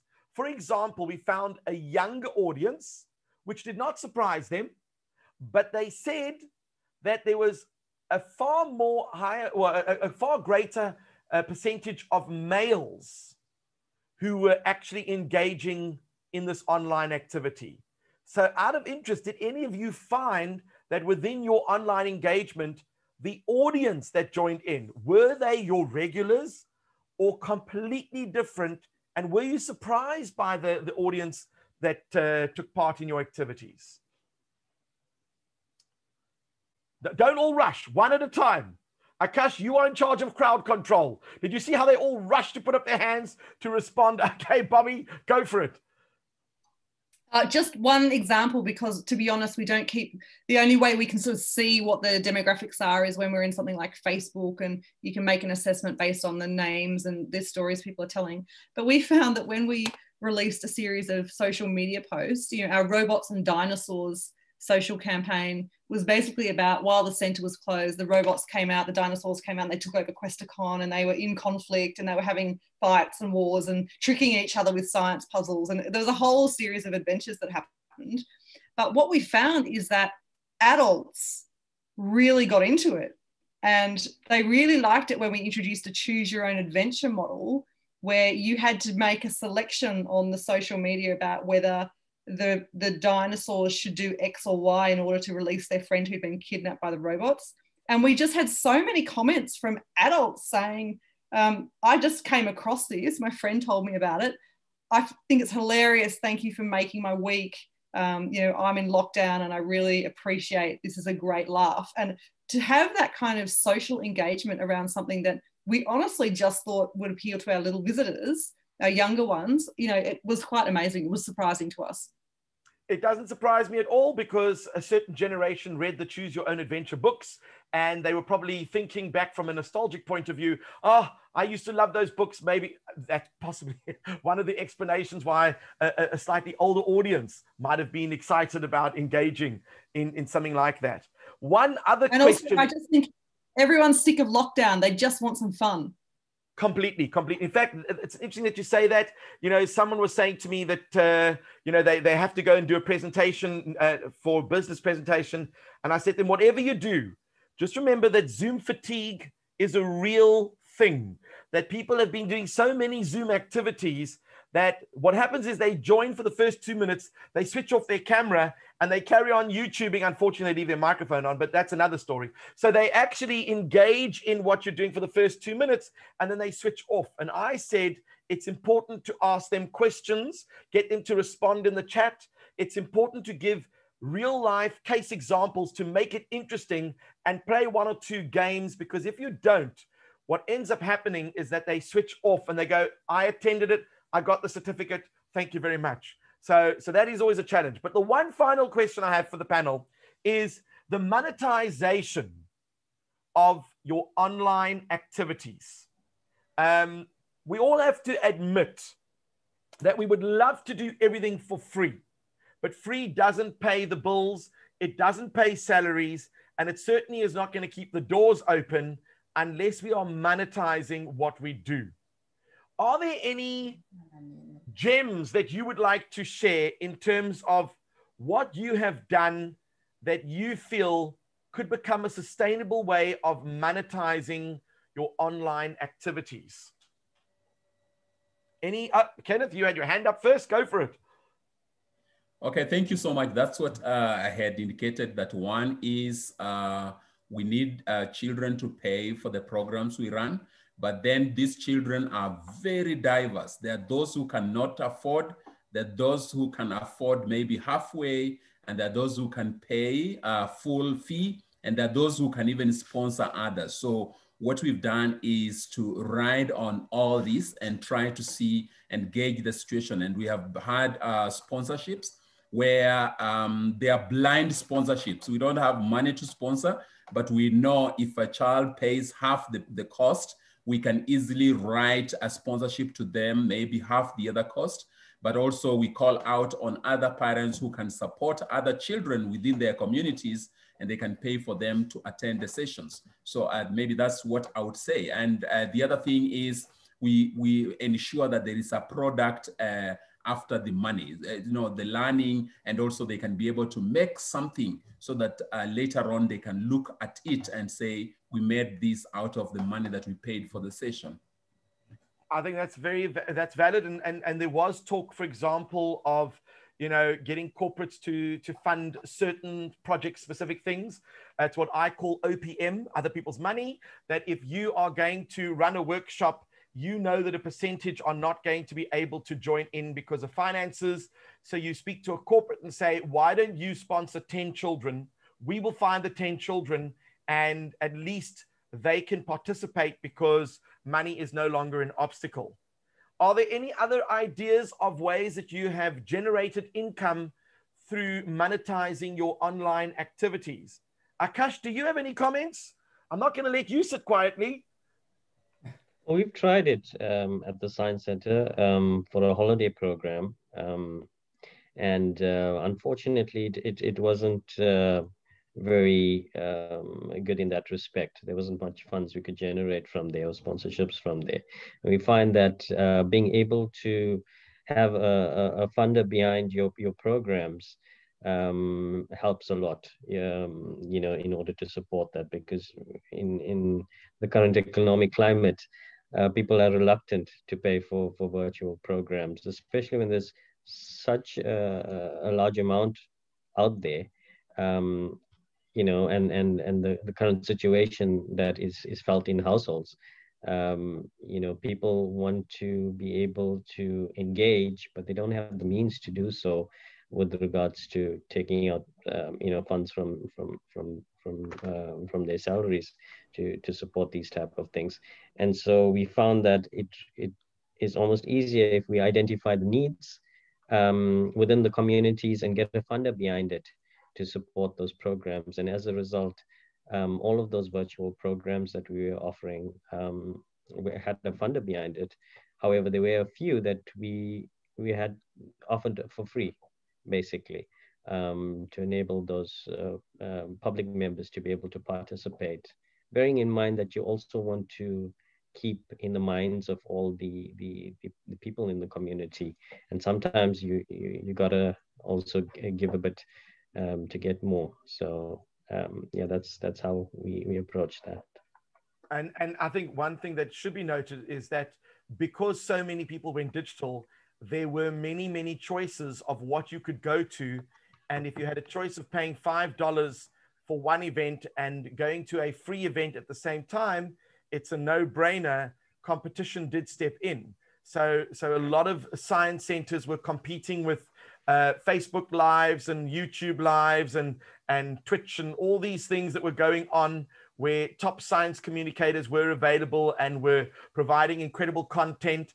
I know that if you go to a couple of the museums in the US, they had quite a few astronaut interviews and that type of thing. We were running online events that were free as well. And that meant that there is a chance that if it was happening at the same time as a local science center, then sadly, they lost out on the revenue because people chose the free event over theirs.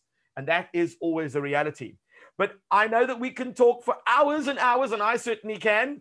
But I have been asked to remind you that we are going to be inviting our next guest, my very good friend. His name is Dan Matsapola. He is from SANSA, and he is the Science Engagement Manager at SANSA Earth Observation Division in Pretoria. He actively manages youth national space awareness campaigns to support STEM education.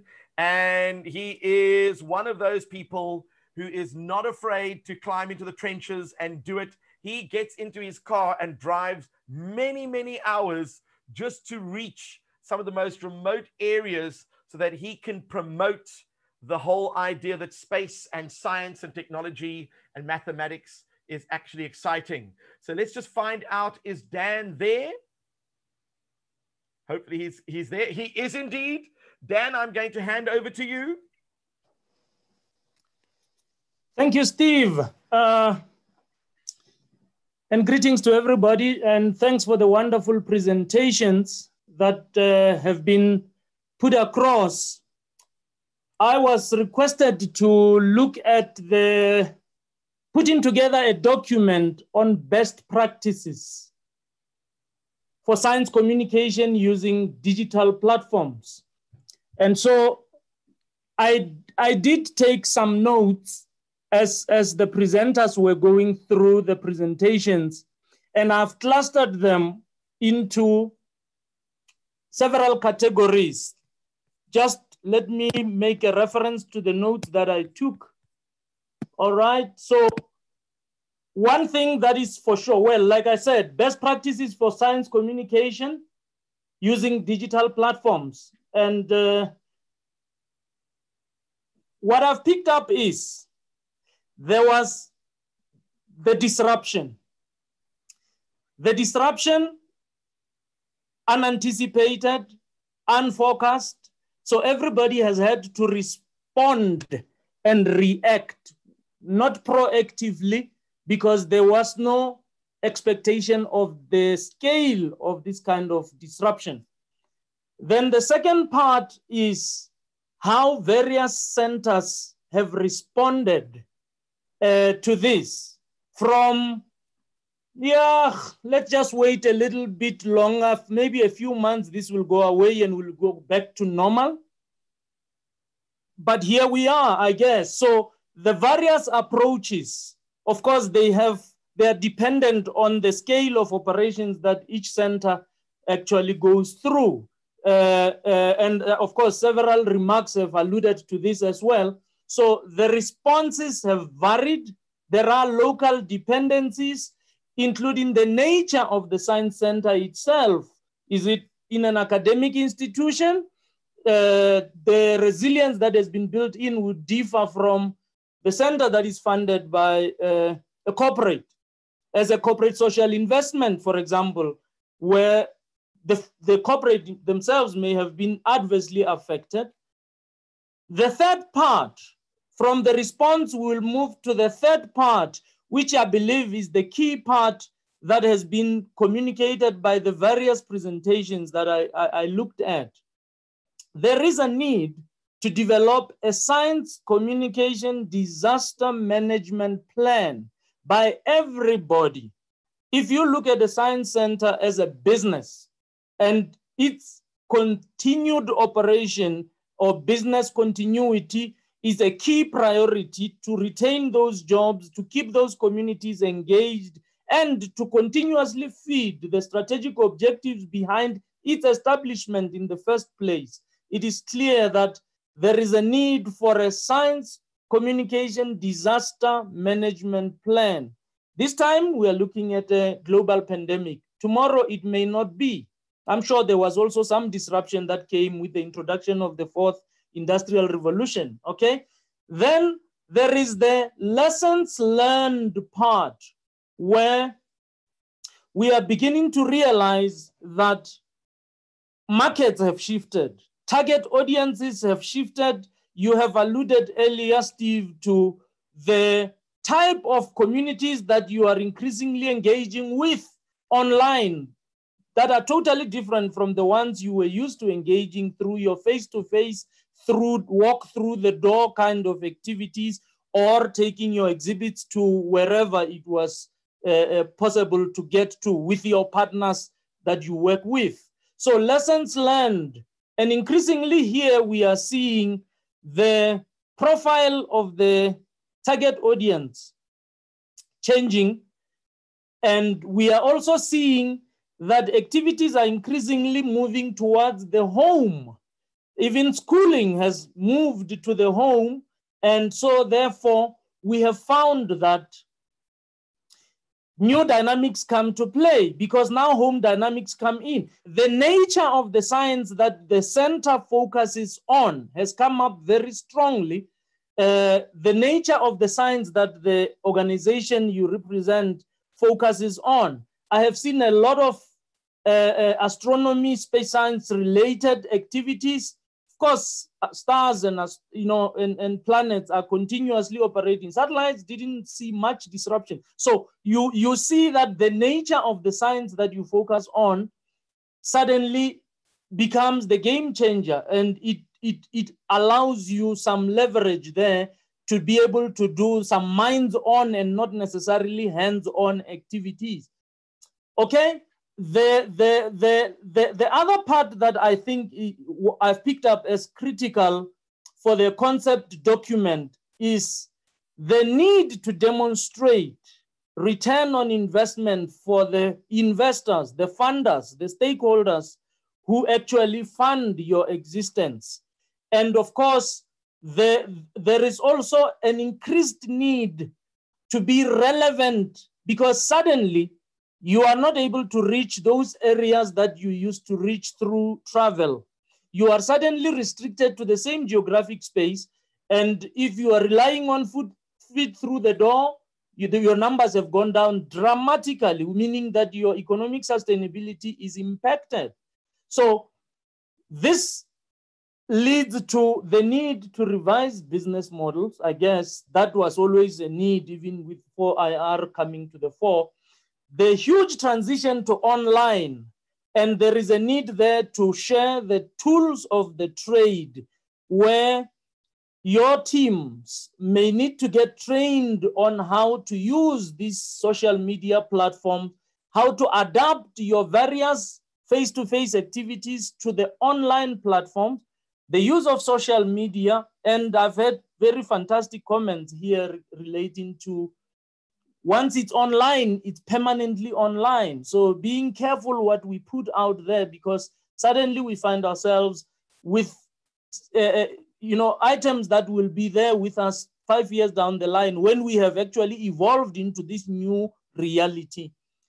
Hybrid models have been strongly emphasized. So the need for continuing the operations, hoping for a return of the normal, and blending it with online aspects and transitioning into increasingly online platforms, digital platforms.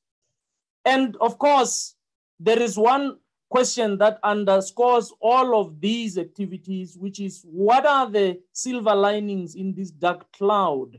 Where are the opportunities? And this is really the crux of the matter, I think, in terms of identifying those things. Many have alluded to the fact that the pandemic has opened up a whole new world to their activities. It has allowed them to reach newer audiences they could never reach before. But of course, it has also forced people to adjust their offering, because now you don't have the opportunity to do what you used to do in the way you used to do it. And going forward, the future, and again, that word relevance comes in. So I'm just giving you a summary of the points that I have picked up into the concept document. And maybe because I am based in South Africa, it would be important to also just highlight what I've picked up from the presentations. In terms of the science engagement target audiences, clearly several presentations have alluded to the fact that we have left out a very critical stakeholder in the target audiences. That critical stakeholder is the parent. You see, when your children are at school, a teacher who is aware of the value that your various activities are offering to enriching the curriculum activities is eagerly able to allow the learners to join. But now the learners are at home, and now you have a different stakeholder there who doesn't know anything about you and what you do, why it's important for their children to engage with you.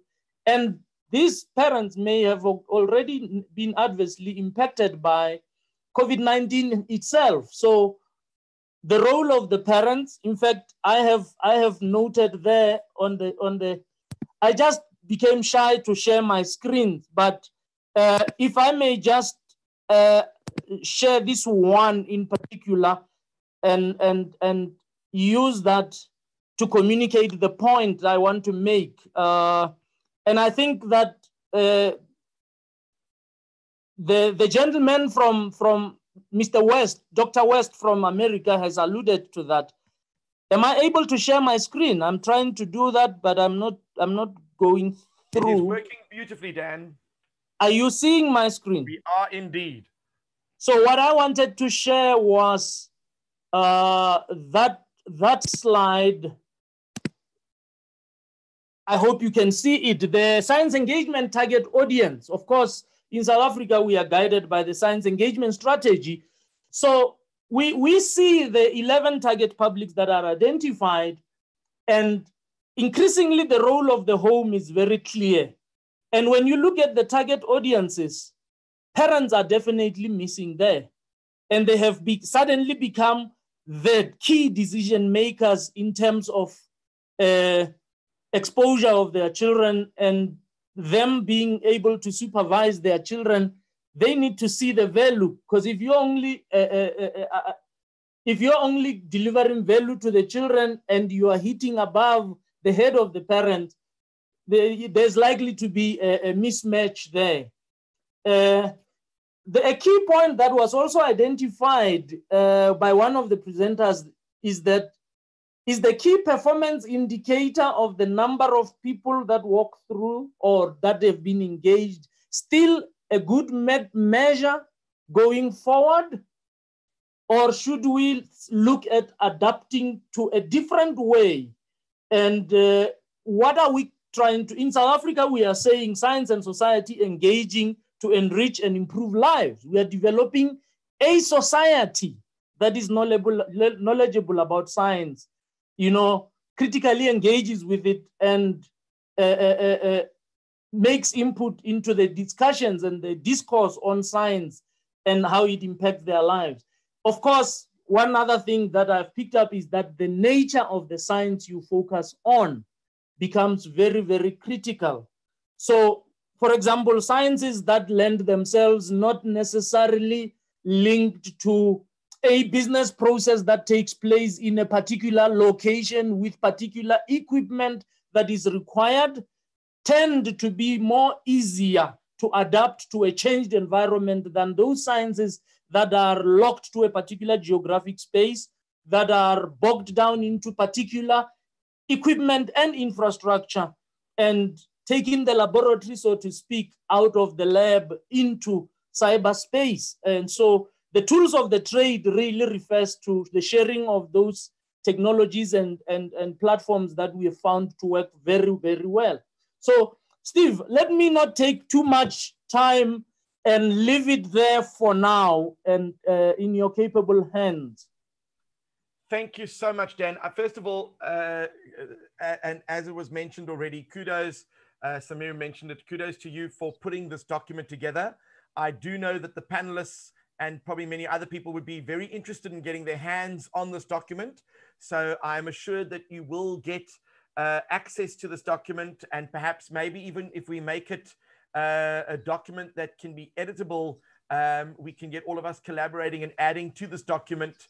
And that way we can actually fortify it and add in some of the topics that we might have not have mentioned, things like monetizing, perhaps looking at marketing strategies and all those sorts of things as well, because I think those are critical skills that, I mean, did you ever think that, you know, when it came to your science faculty department, science center, that one of the key roles that you should have within your department is an online presenter or a specialist in marketing, but online marketing? You know, you might never have thought of it that way, but now obviously this is becoming a reality. So I'd like to thank all of you for your input, and Dan, thank you so much for your input as well. I'm just going to stop the participant sharing there, and I am going to ask for Pran. Pran is from the South African Astronomical Observatory. Let's see. Yeah, Pran is from the SAAO, and of course he is going to be taking us out with a word of thanks. And hopefully, Pumza did want to make one mention. She says it's the Mandela Bay Development Agency, and our department is the Nelson Mandela Bay Science and Technology Center. So just to make sure that there was no confusion between the two. But I'm going to hand over to you, Pran, for a vote of thanks.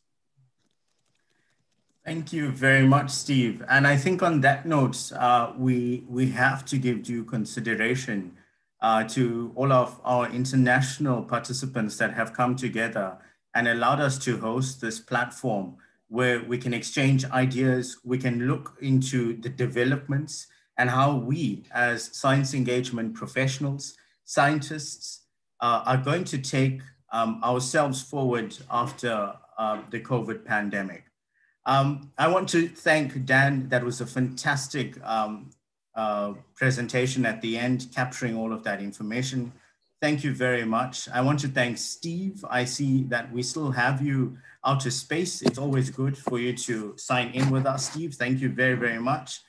Our CEOs who have joined us from the various organizations, thank you for giving us this time.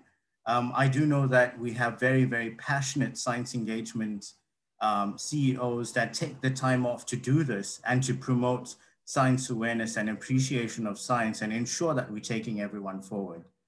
And then I want to specifically thank the Nelson Mandela Bay Science and Technology Center, Pumza and her team. Thank you very much. I think it's through your efforts that we managed to collaborate like this. And from here, we definitely will look at developing, as we have stated, a concept document.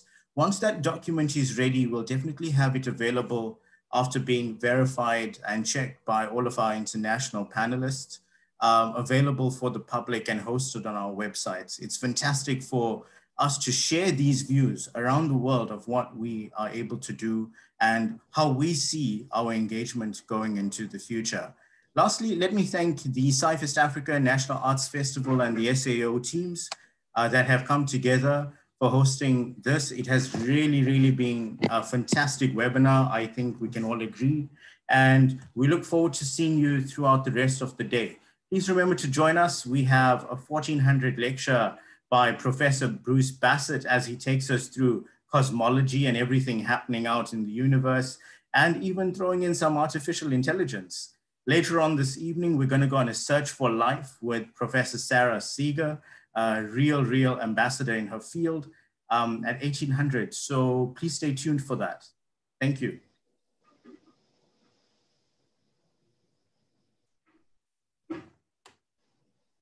Thank you very much. And on that note, we're going to bid you all farewell. And for those of you that are watching the live stream, thank you for joining us. And for our guests that have joined us from unusual hours of the evening and morning, we do appreciate your commitment and effort towards promoting STEM. And on that note, bye-bye, everyone. We'll see you. Bye-bye. Bye-bye. Bye.